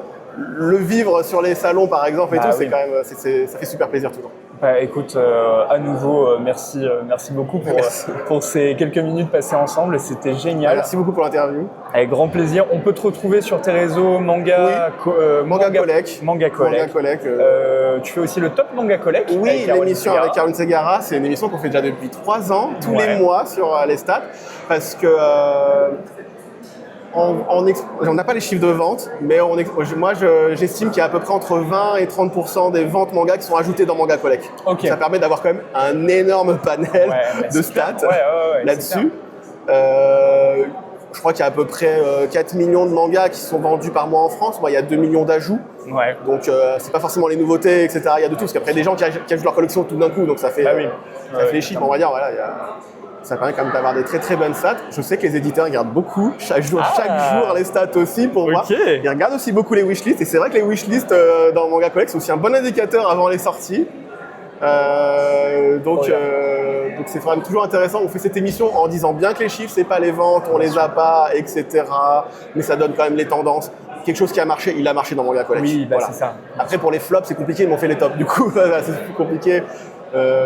Si un public, des fois, est un peu plus BD, un petit patrimoine, par exemple, ça se voit un peu moins chez moi, mais du coup, de toute façon, il n'est pas dans le top. C'est quand même pas compliqué. Et on fait aussi les tops thématiques. Shoujo, Seinen, EBL, Yaoi et Yuri en fait aussi. Faut pas oublier le Yuri. Oui, totalement. Faut pas oublier le Yuri. Et pour pas parler que de shonen, parce que sinon top 20 c'est quand même très shonen. Hein. Alors voilà, ça c'est c'est le problème du marché. C'est comme ça, les datas c'est vous. C'est vous qui faites pour le coup Top Manga Collect, c'est vous qui faites l'émission, c'est vos ajouts. Mais non, faut lire plus de Yaoi et Yuri, je suis d'accord avec toi. Bon, parfait. De toute façon, vous qui écoutez l'épisode, vous aurez toutes les informations dans la description. Vous pourrez retrouver le compte et toutes les informations, bien évidemment, je me répète. Merci beaucoup, Freddy. Merci. Et très bonne continuation à Japan. Merci, pareil. À bientôt. À bientôt, salut. Et 3e jour de Japan Expo et l'épopée continue. Alors hier j'étais extrêmement content parce que j'ai pu voir, je dis beaucoup trop extrêmement content, je m'en rends compte, mais on a pu faire l'exposition sur Baki. C'était incroyable, j'ai adoré parce que n'étant pas un lecteur de Baki, j'ai pu découvrir l'envers du décor et surtout l'histoire du mangaka que j'ai trouvé génial parce qu'il a commencé le dessin assez tôt. Son père était marchand de papier, si j'ai bien compris, et en parallèle, en fait, il a décidé de faire des arts martiaux, une forme de Shinpo. Donc un art martial japonais, et il a par la suite donc vraiment développé cette passion jusqu'à ce que ça l'amène dans l'armée, dans les forces de défense aérienne, et de là vraiment c'est là où il a construit tout son culte du corps, des muscles, etc., où pour lui la force est l'objectif ultime de l'humanité. Bon, on peut ne pas être d'accord, mais en tout cas, c'était assez intéressant. Et malheureusement, pour des soucis de santé, il a dû complètement arrêter sa carrière dans l'armée pour commencer le manga. Et ce qui est assez drôle, c'est que en fait, sa carrière s'est faite sur le tard, puisqu'il a commencé à 30 ans, en 91, avec Baki, et depuis, pendant 30 ans, il a proposé des histoires de plus en plus barrées, que vous connaissez certainement. Vous pouvez retrouver Baki chez Meian, et je rentre petit à petit devant le hall 5, le hall des éditeurs, qui est bondé. On est samedi après-midi, je me suis fait une petite classe maths ce matin, mais c'est toujours aussi impressionnant. Et normalement, si tout se passe bien, je vais me diriger vers la scène Yuzu pour le live drawing justement de Baki. On reviendra après sur ce live drawing et on enchaînera juste après avec la conférence des auteurs de Blue Giant, un excellent manga. À tout à l'heure. Et on continue notre aventure à Japan Expo. J'ai l'impression que je fais toujours cette intro, c'est terrifiant. Et je suis en compagnie d'Héloïse. Bonjour Héloïse. Bonjour Maxime. Ça va, tu vas bien? Très bien, merci, et toi? Ça va, super. Alors, on est au 4e jour de Japan Expo, c'est un peu l'heure du bilan en fait. Oui. Et les gens ne savent pas qui est Héloïse. Alors, du coup, oh là, j'y arrive pas. Comme dirait Zach Nani, qui es-tu, d'où viens-tu? Alors, moi, du coup, comme vous l'avez dit, je suis Héloïse. Je travaille pour Panini Comics et Panini Manga sur le salon Japan Expo. Et je suis surtout en caisse. Voilà. D'accord, ok. Donc, ça fait combien de temps que tu travailles pour Panini en tant que libraire En tant que libraire, c'est la 3e année consécutive. Avec eux, j'ai fait Japan Expo, la Paris Games Week et le Festival d'Angoulême aussi. Ah, ok. Donc, vous faites vraiment tous les salons. Parce que Paris Games Week, c'est trop bien. Trop bien. Et ça vient d'où cette collaboration? C'est le culot. Le culot. Ouais. Un jour, j'avais besoin de travail, je suis allée démarcher toutes les librairies sur le quartier Saint-Michel. Ouais. Ils m'ont dit OK, on vous rappelle pour la Japan Expo. Et voilà. Ok, trop bien. Et parce que toi, de manière générale, tu es libraire, c'est ça? Absolument pas. Moi, je fais des études en bibliothèque, enfin master métier du livre pour être bibliothécaire. Ouais, d'accord. Et ça te fait peut-être une expérience de terrain d'être sur salon? Ah bah carrément, oui, ça change complètement parce que là, pour le coup, il y a vraiment un objectif chiffre. C'est pas le même public par rapport aux bibliothèques, c'est complètement différent, donc ça n'a rien à voir. Et justement, c'est quoi la différence entre l'expérience conseil en tant que libraire et l'expérience conseil en tant que bibliothécaire? Bonne question. J'ai presque envie de dire que ça change pas énormément en fait. Pour moi, c'est un peu la même chose. C'est-à-dire que d'une manière ou d'une autre, que ce soit au sens propre ou au sens figuré, on va essayer de vendre une lecture sans jamais forcer la personne derrière. Trop bien, trop cool. Et alors, pour parler de Japan Expo, notamment cette année, eh bien, là on est dimanche, comment tu l'as vécu ces 4 jours? Est-ce que c'était bien? Il y a eu du monde sur le stand? Chaudement. Chaudement, ouais. Très chaudement. On n'a pas eu la climatisation tous les jours, mais sinon, oui, pas mal de monde. Il y avait quand même des moments où c'était plein. Dès le matin pour l'ouverture, on avait des files d'attente pas possibles pour les dédicaces. Ouais, ok. Mais non, bonne Japan Expo. Super. Et tu parles de dédicaces, on a pu retrouver qui comme autoriste? Alors cette année, on a eu, pour la première fois, il est venu en France, il est même pour la première fois sorti du Japon, c'est monsieur Genki Ono, qui est l'auteur de Imaten, qui est la nouveauté Panini Manga, où en fait c'est juste rapidement l'histoire d'un jeune homme qui doit faire du ménage chez les particuliers pour pouvoir se financer ses études par la suite, et qui en fait va se retrouver employé par une élève de sa classe. Ok, d'accord. Voilà. Et c'est vrai que ça a été le gros lancement. Là, on se tient à côté de l'animation Imaten. Ah oui. Vous avez mis le paquet. Il y a le paquet. On a piscine à boules, machine à pince, dédicaces, plein de goodies offerts avec ça. Ouais. Gros lancement. Et sur le stand de Panini, justement, ça a été quoi la plus grosse vente selon vous?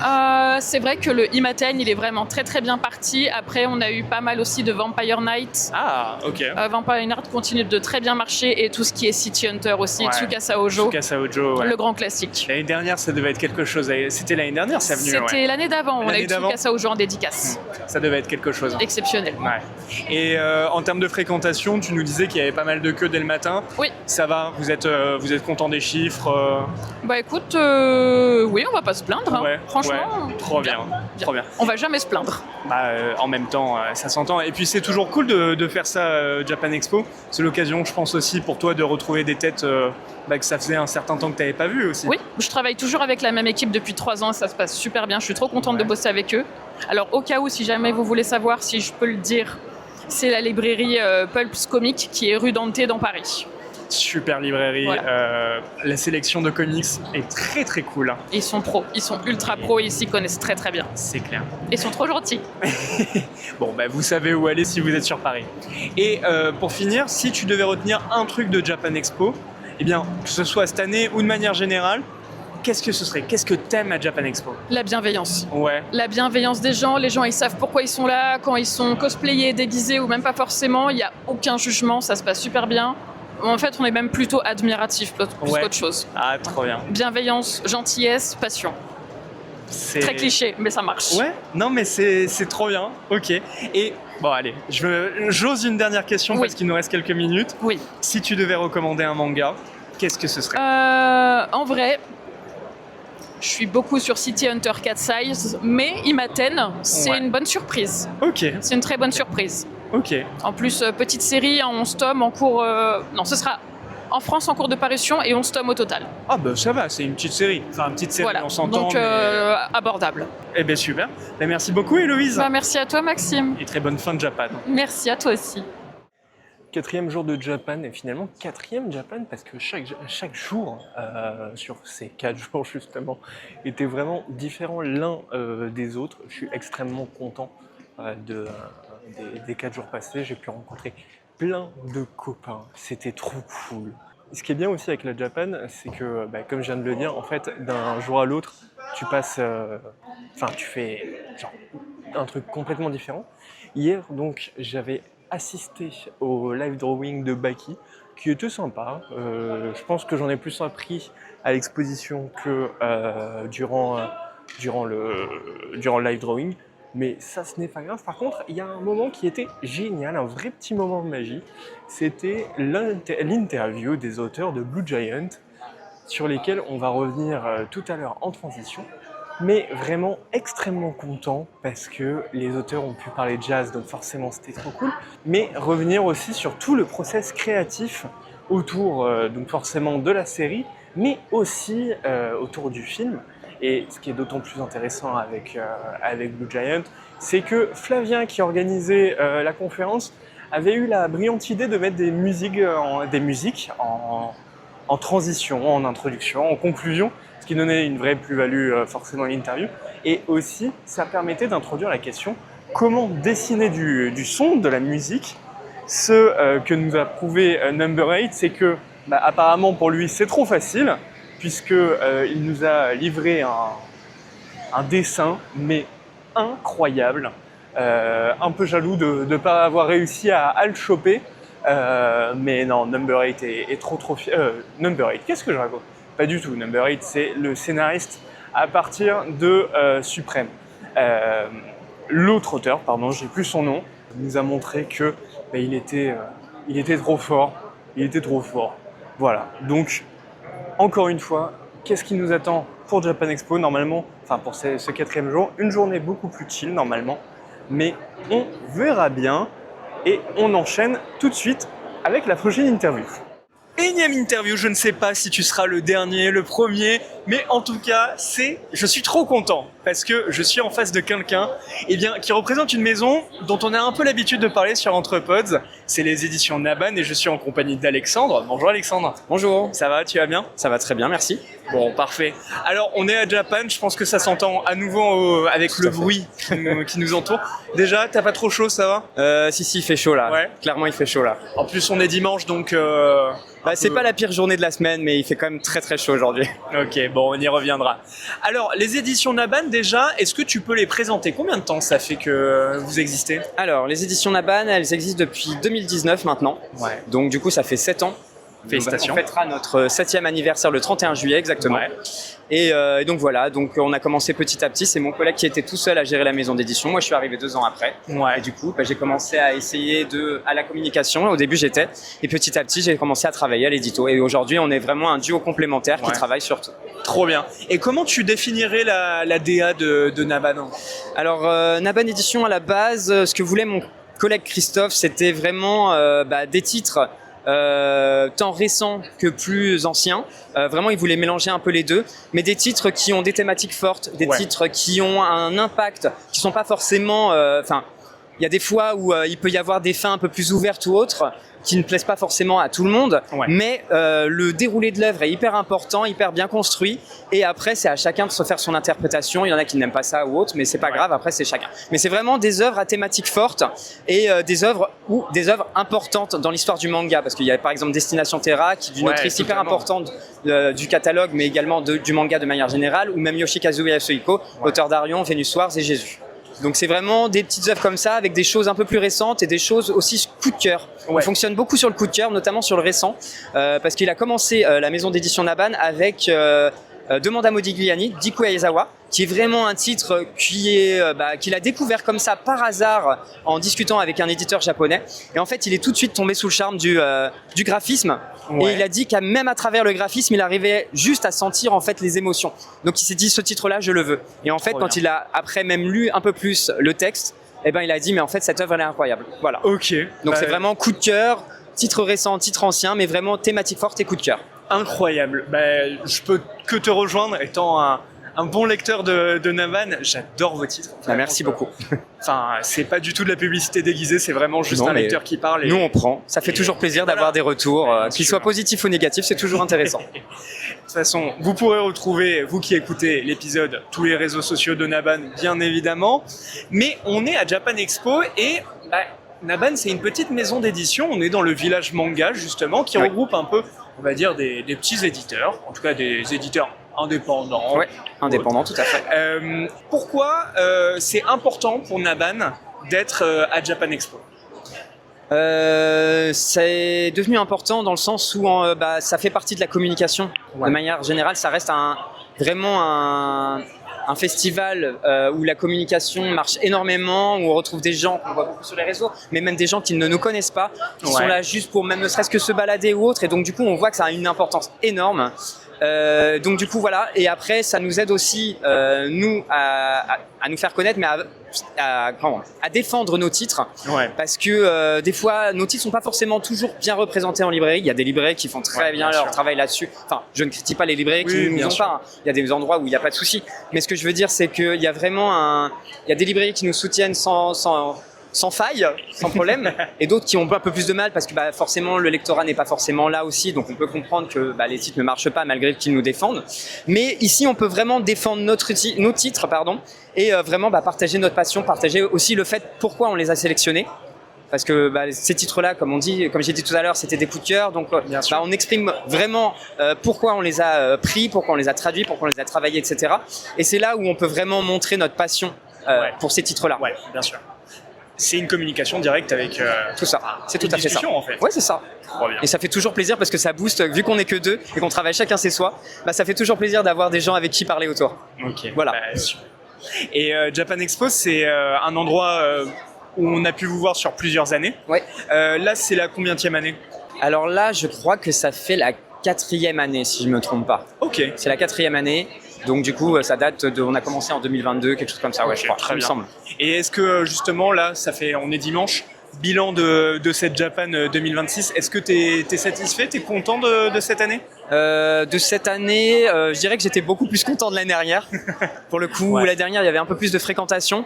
Après, peut-être qu'il y a plein de facteurs aujourd'hui qui font que il y a eu moins de fréquentation, notamment hier, qui était une journée très très calme, le samedi. Ok. Je pense que c'est le samedi qui a été le plus calme depuis qu'on a fait Japan Expo. C'est fou ça. Okay. Mais sinon après pour l'instant on reste satisfait, on espère que ça va continuer, il reste encore quelques heures. On croisait les doigts. Oui. Et toi, en tant que lecteur, quand est-ce que tu as commencé le manga justement ? Moi j'ai commencé le manga, aujourd'hui j'ai 35 ans, j'ai commencé le manga quand j'en avais 13. Ok. On m'a présenté, pour te dire une petite anecdote parce que j'aime bien en parler, on m'avait mis le tome de One Piece à 13 ans dans les mains et j'étais là en mode ça m'intéresse pas. Graphiquement ça me plaisait pas, enfin vraiment j'étais en mode c'était le tout premier manga, j'étais pas encore trop acclimaté à ça, et en vrai ça m'a pas plu plus que ça. Mais j'ai quand même voulu essayer. On m'a donné aussi 20th Century Boys. Ah, très J'étais bien. là, ouais, c'est cool, mais c'est trop tôt, je pense. Ouais, 13 ans. J'étais là en mode, non, c'est trop tôt pour moi là. Faut le tanker, ouais. Et du coup, en fait, à un moment donné, c'est en me baladant réellement dans les grandes surfaces à l'époque, parce qu'il n'y avait pas trop de librairies spécialisées, mais en me baladant dans les grandes surfaces où je suis tombé sur un manga de Clamp, Tsubasa Reservoir Chronicle. Bien sûr. Et c'est ce qui m'a fait tomber dans le manga, clairement. C'est une énorme porte d'entrée, c'est génial. C'est une tuerie. De toute façon, les Clamps, c'est trop bien. C'est ça. Est-ce qu'on peut croiser les doigts pour du Clamp sur Naban? Il y a très peu de chance, parce que je pense que Pika a malheureusement toutes les... Enfin, malheureusement, tant mieux dans un sens, hein, mais à toutes les séries. Je pense que ça va se faire. De toute façon, ils font tout petit à petit les séries, donc il y a des chances que ça arrive au fur et à mesure. En tout cas, je suis très content de voir que je suis en face de quelqu'un qui est de la team de s'asseoir dans les rayons du supermarché et de lire les BD pendant que les parents sont partis faire les courses. Mais super, et je pense qu'on va arriver petit à petit à la fin de l'interview. Ton amour du manga, forcément, tu l'as transcrit dans ton amour pour Naban. Est-ce que là, aujourd'hui, tu aurais un coup de cœur chez Naban, le manga que tu recommanderais pour celles et ceux qui nous écoutent? Ok. C'est très compliqué, sachant que j'ai pas forcément de genre en fait en particulier, mais il y en a un que j'aime énormément, c'est Vide Ensemble, au-delà des mots. C'est une œuvre, c'est une des premières œuvres en fait que j'ai été chercher en tant qu'éditeur pour Naban, où j'ai dit il faut absolument qu'on ait cette série. J'y croyais énormément parce que les thématiques, tout ce qui était abordé est excellent. C'est super bien écrit. J'en parlerai brièvement après si tu veux un peu plus. Ouais, carrément. Mais vraiment, c'est une très très bonne série qui trouve son public. On n'est pas encore rentable sur la série parce qu'on l'a quand même payé assez cher. Mais c'est une très très bonne série qui trouve petit à petit son public et qui est hyper intéressante actuellement, je pense, dans le marché du manga. Et en gros, au niveau de l'histoire, on est vraiment sur deux mecs qui s'étaient connus quand ils étaient à l'époque du lycée. Et en fait, petit à petit, leurs chemins se sont séparés. Il y en a un qui est prof, l'autre qui est fleuriste. Et en gros, ils se retrouvent dans leur vie adulte, comme ça par hasard un jour dans la rue, et petit à petit ils passent du temps ensemble et ils se disent en fait on aime bien passer du temps ensemble. Ils vont à un moment donné se dire mais en fait on aime bien passer du temps ensemble, pourquoi on ne pourrait pas faire un genre de colocation? Et en fait ils ont une relation particulière, ils n'arrivent pas à mettre de mots sur leur relation, mais par contre il y a toutes les personnes qui gravitent autour qui essaient de les mettre dans une case. Trop bien. Et eux ils sont là un peu sous cette pression, il y en a un qui s'en moque un peu et l'autre qui est un peu plus soumis à la pression de la société. Et petit à petit tu as d'autres personnages qui apparaissent pour justement apporter d'autres questionnements sur eux-mêmes, sur les duos. Et en gros, c'est un beau manga sur tout ce qui est relations humaines, nos interrogations en fait sur nos émotions, énormément d'introspection, tout ce qui va être aussi notre relation aux qualificatifs, notre relation aux autres. Enfin, vraiment, c'est un super manga, une belle tranche de vie. Faut aimer la tranche de vie, mais c'est top. Et le dessin communique énormément de choses, des fois bien plus que les textes. Voilà. Je crois que clairement, t'as donné envie forcément à une personne. J'espère, parce que franchement, ce manga est génial. Ah, mais tu le portes avec le cœur, c'est trop bien. Et sur le salon, tout à l'heure, j'ai pu rencontrer Panini Manga, les équipes de Panini, et ils me disaient que leur lancement, leur nouveauté, ça a été le gros succès sur leur salon. Toi, de ton côté, quel a été le manga qui s'est bien vendu sur le stand de Sur Naban? le salon forcément on avait 3 nouveautés qui sortaient vendredi, donc il y a 2 jours, et c'est elles qui sont parties réellement le plus. On a notamment Mafia Dating Sim, une série par l'auteuriste, par les scénaristes de Seven Times Zoo, que les gens connaissent déjà soit par l'animé soit par le manga, et donc du coup on est tombé en rupture ce matin. Voilà. Félicitations. Sinon après on a les 2 autres nouveautés, on a L'amour de Belladonna qui marche énormément, mais sinon même après dans les anciens titres on a Vide Ensemble, forcément on le défend bien, et Anna et le Prince d'Abion qui fait partie de nos gros succès aussi du titre, du catalogue. Voilà. Trop bien. Félicitations, merci beaucoup. Et écoute, qu'est-ce que, pour terminer notre interview, qu'est-ce que tu souhaiterais pour l'avenir de Japan Expo, pour l'avenir de Naban? Où est-ce que tu te vois dans 3 ans, 4 ans, 5 ans? Dans 3 ans j'espère être encore là surtout. Forcément. Non, j'espère que Naban pourra encore trouver un nouveau public. C'est pour ça qu'on essaie aussi de varier un peu les genres pour toucher un peu plus de personnes. Mais j'espère pouvoir continuer à publier tout ce que j'aime, surtout. Parce que c'est pas toujours facile en tant que petite maison d'édition, c'est pas forcément les gros succès.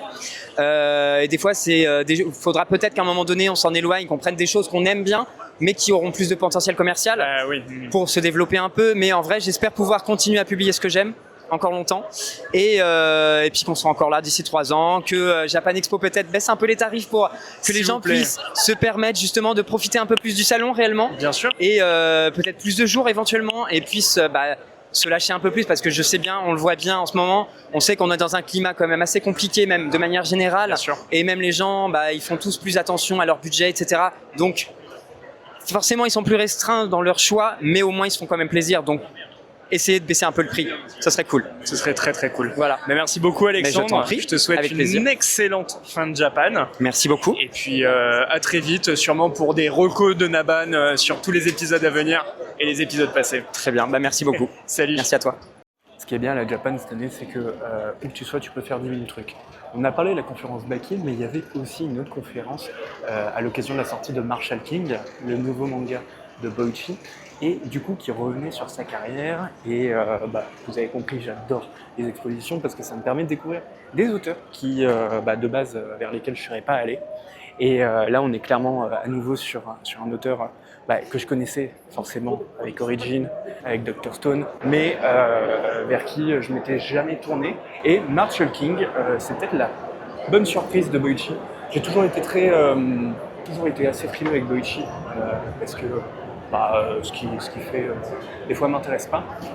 Mais là, effectivement, avec Marshall King, j'ai pu le paviner. On est dans un western un peu post-apo et vraiment, ça me termine toujours autant. On est sur un manga forcément extrêmement beau que vous pourrez retrouver aux éditions Doki Doki. Et quand ça s'appelle derrière ça, il y a également on va dire, ce que j'aime bien tout de même chez lui, notamment qu'on avait avec Origin, son amour pour les mechas, son amour pour le détail des armes écrites. Enfin voilà, avec dans un univers toujours aussi what the fuck, ce qui est beaucoup trop cool. Je vous invite forcément à aller lire ce manga. Ça a été la bonne surprise de Japan. Et peut-être qu'on fera un haul en fin d'épisode. Peut-être. Et on va terminer notre lot d'interviews avec un mangaka. Il est déjà passé sur Anthropode et ça me rend extrêmement heureux. Vous l'entendez à sa voix. C'est Shindo. Bonjour Shindo. Bonjour. Certains te connaissent sous le nom de Fédois Lamodière pour la traduction, mais aujourd'hui c'est le mangaka avec qui je vais parler parce que tu tiens un stand à Japan. Oui, ça y est, je tiens un stand d'auteur vraiment pour présenter mon manga, mes mangas d'ailleurs, parce que j'en ai un en physique et un en cours de prépublication. C'est vrai. Je crois qu'on aura l'occasion d'en reparler du deuxième. Peut-être bien qu'il y a quelque chose qui se prépare. On ne sait pas. Alors déjà, petite question pour celles et ceux qui ne te connaîtraient pas. Tu es l'auteur de Pilgrim et de Ethan. C'est ça. Qu'est-ce que ça raconte pour celles et ceux qui n'ont pas écouté l'excellent épisode? Oui, d'ailleurs je les invite à écouter cet excellent épisode. En gros, ce sont deux one-shots dans le même univers. C'est un univers shonen fantasy inspiré par la Grèce antique. On va suivre les aventures d'un jeune garçon qui est orphelin, qui va être un peu déraciné, mais qui présente un haut potentiel pour la magie et qui va devoir essayer de maîtriser ses pouvoirs avec plus ou moins de bonheur. Très bien. Et vu que tu es un amoureux de la fantasy et de la dark fantasy, attention, ça commence à devenir de plus en plus sérieux. Alors, en fait, ce sont deux préquels à ma série principale à laquelle je réfléchis depuis très très longtemps. Le scénario s'élabore dans mon cerveau depuis 2 décennies. Donc, c'est vrai que ma série principale va être plutôt en dark fantasy. Mais pour Pilgrim, j'ai voulu faire quelque chose de beaucoup plus tout public.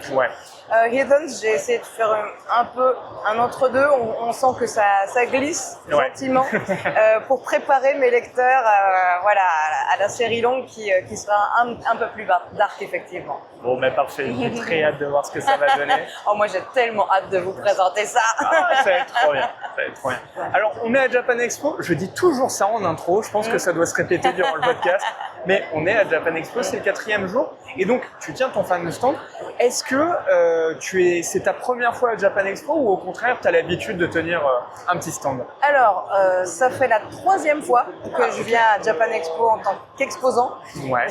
Alors, vous savez, il y a différentes catégories de stands à Japan Expo. Avant, j'avais un stand passion, c'est-à-dire amateur plus, on va dire. Et maintenant, j'ai un stand coup de pouce, c'est-à-dire semi-pro. Voilà. trop bien. Ouais. Donc là, ce qui va vraiment faire la différence, mis à part le prix, ça va être l'emplacement. On a un stand qui est très bien placé à côté des éditeurs de manga.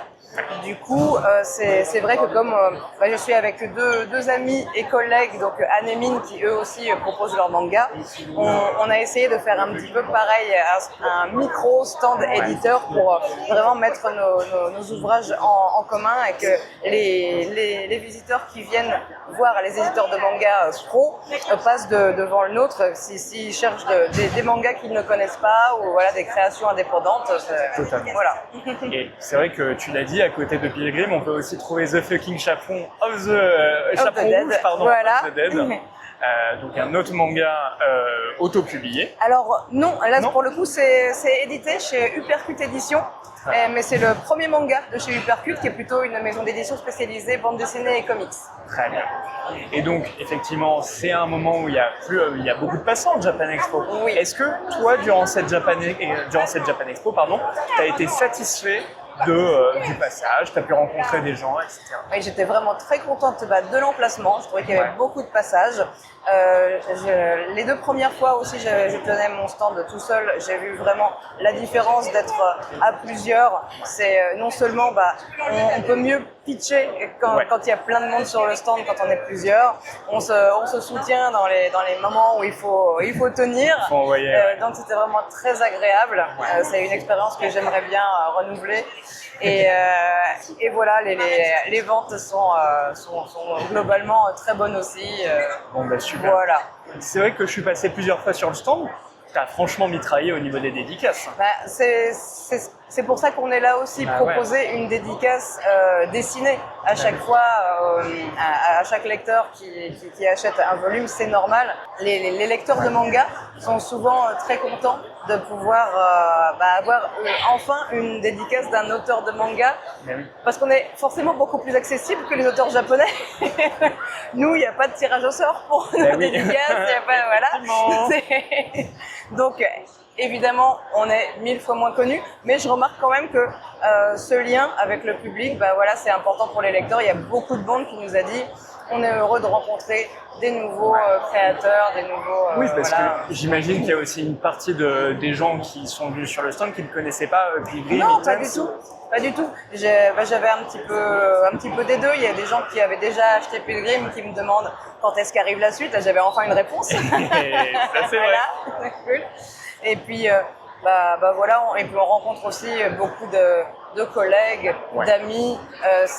Japan Expo, c'est la convention la plus grande de France, donc forcément, on revoit tous les gens qu'on connaît. Et c'est vrai que c'est très très agréable, surtout quand on fait 2 métiers aussi solitaires que le mien, c'est-à-dire la traduction, je vois personne. La création de manga, je ne vois personne. Donc là, voilà, j'en profite aussi pour aller voir mes éditeurs, bien sûr, pour revoir tout le monde. C'est le double intérêt. Trop bien. C'est vrai que j'ai toujours posé cette question de qu'est-ce que tu retiens de Japan Expo. Et il y a 2 choses, effectivement. Le fait de revoir les amis et aussi la bienveillance. C'est quelque chose que toi tu as ressenti. Est-ce que les gens, quand ils venaient, effectivement, il y avait cette bienveillance en plus de la curiosité? Oui, non, mais complètement. Ça se voit. Les gens qui font le pas vers le stand, vraiment, ils sont curieux. Ils ont envie. Ce qui revenait très très souvent, c'est on a envie de soutenir les petits créateurs, on a envie de soutenir les auteurs indépendants. On veut découvrir autre chose. Et c'est vrai que ça booste, quoi. On prend notre shot de dopamine pendant 4 jours. Voilà, on crée pour partager, pour exprimer des choses, pour voilà, et voir que nos mangas, nos univers, ça résonne avec des gens qui, des fois, ils achètent le manga, ils le lisent le soir, ils reviennent le lendemain nous dire « Ah, on a adoré, machin ». Enfin, c'est génial, c'est génial. Franchement, je souhaite ça à tout le monde. C'est une expérience magnifique. Ça donne envie, en tout cas, de se lancer. Je ne pourrais pas me lancer dans le manga parce que mes capacités de dessin sont catastrophiques. Ah, mais tu sais, c'est juste de l'entraînement. Hein. C'est vrai, tu as raison, effectivement. Mais au moins, il y a un point qui nous relie tous les deux quand même, c'est qu'on est, en plus de toi qui es mangaka, c'est qu'on est visiteurs, visiteuses. Oui. Toi, est-ce que justement durant ces 4 jours, tu as pu aussi te balader durant Japan Expo? Pas beaucoup, j'avoue, parce que voilà, on est toujours très pris sur le stand.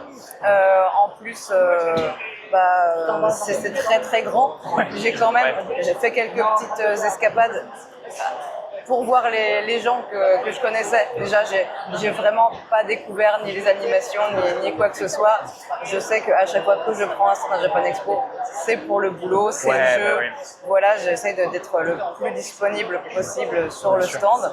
Mais voilà, il y a aussi des gens qui sont venus à moi sur le stand. Donc, globalement, voilà, j'ai pas beaucoup de regrets. Si, je regrette de ne pas voir la conférence chaotique qui apparemment va conclure cette édition. On va y avoir plein d'auteurs de manga français sur scène pour une discussion un peu à bâton rompu. Et ça, j'aurais bien aimé y assister. Ça aussi, c'est un truc assez fou. C'est que, j'allais dire, ça y est, le manga français est reconnu. Ça fait longtemps qu'il est sur le marché. Mais terminer Japan Expo avec une conférence sur le manga français, c'est une preuve quand même que le médium a évolué. Et là, c'est les 20 ans de Dreamland. Totalement. C'est le lancement de l'animé. Ouais. Un animé, c'est toujours une consécration, quand même, pour une série manga. Et c'est vrai que nous, ça nous fait vraiment chaud au cœur, ce succès de Renaud qui est mérité à 200% vu comment il cravache depuis 20 ans. Bien sûr. Et voir voilà, tout ce qui a porté ses fruits autour de son projet. Et oui, c'est un peu notre phare à tous. Renaud, on est ravis. En plus, c'est un mec mais formidable qui a le cœur sur la main. Donc, voir que tout ça est organisé autour de Dreamland, autour de Renaud et de son œuvre, ça nous rend vraiment heureux. C'est trop bien. Écoute, merci beaucoup, Fédois. Peut-être pour terminer notre entretien, quel est le moment que tu retiens de cette Japan? C'est quoi qui t'a marqué? Alors ça va être très perso, mais j'ai pu faire une escapade pour aller voir Philippe Cardona tout à l'heure, qui est entre autres l'auteur de Sentai School. Voilà, je vais le citer pour Sentai School parce que moi je suis très très fan de lui depuis cette époque-là, qu'il dessine, et sa femme Florence Torta fait les couleurs. Et voilà, et on a fait un peu un échange. Lui, il m'a pris un tome de Pilgrim, moi je lui ai pris le tome 1 de sa nouvelle série Starlight. Génial. Et voilà, et pouvoir échanger avec lui, il m'a mis un petit mot en dédicace qui m'a fait pleurer. Donc, voilà, c'était un grand moment pour moi, un peu qui est toujours du mal avec la légitimité comme je suis en auto-édition, voilà, c'est un peu compliqué pour moi de temps en temps rencontrer des idoles, mais tu vois ce que je veux dire, des gens qui ont été des modèles, des gens qui m'ont inspiré et qui, à leur manière, vont me reconnaître dans le métier, dans le milieu. Et voilà, rien que pour ça vaut le coup. Voilà, encore la preuve que tu es une autrice, un auteur de talent. Enfin, voilà. Merci. Tout le monde. Non, mais effectivement, je comprends totalement. Et c'est un milieu très, très, très bienveillant, le milieu du manga français. Il n'y a personne en concurrence, tout le monde s'entraide. Enfin, en tout cas, ce que moi je ressens, je ne sais pas si c'est comme ça partout, mais en tout cas, moi, à mon petit niveau, je suis vraiment bluffée de voir autant de bienveillance. On peut conclure sur ça. Au final, le manga français, c'est une belle bande de copains. Exactement, je dirais ça. Trop bien. Merci beaucoup, Shindo. Merci à toi. On te retrouve peut-être l'année prochaine à nouveau sur le stand. Ça c'est sûr, parce qu'il y aura des nouveautés. Trop bien. Ça va être bien. Très très hâte de voir ça. Et on se retrouve peut-être, très bientôt. Si tu le veux bien. Je pense que oui. Je l'accepte. Oh là là, ça y est, il a accepté. On se retrouve très bientôt sur Anthropos parce que je crois qu'on aura l'occasion d'en reparler. Avec un immense plaisir. Allez, merci beaucoup, Shindo. Merci à toi. Et voilà, avec cette dernière interview, Japan Expo, c'est désormais terminé. C'est avec beaucoup de plaisir que je vais conclure cet épisode. Pourquoi ? Parce que clairement, là, pendant ces 4 jours, ça a été un bonheur de rencontrer plein de personnes au parcours hyper différent et toujours reliés par la même passion. Ça a été 4 jours hyper intenses, mais c'était trop cool. Et clairement, la seule chose à dire, c'est l'année prochaine. Voilà, je pense que je peux conclure sur ça. D'ici là, eh bien, on se retrouve à la rentrée, sûrement pour la reprise des épisodes d'Entrepod. Peut-être, je sais pas, normalement fin septembre, on verra bien. Mais en tout cas, je vous fais de gros bisous, passez d'excellentes vacances, et puis le manga est né de livres, et partout, il est dans les cases. C'était Entrepods, et c'était un plaisir. Gros bisous. L'épisode vous a plu ? Vous souhaiteriez en apprendre plus ? Alors n'hésitez pas à nous rejoindre sur Instagram, Threads et TikTok. De la part de toute l'équipe, nous tenions à vous remercier sincèrement d'avoir écouté ce podcast. D'ici là, prenez soin de vous, n'arrêtez jamais de lire, et à très vite pour discuter entre pods.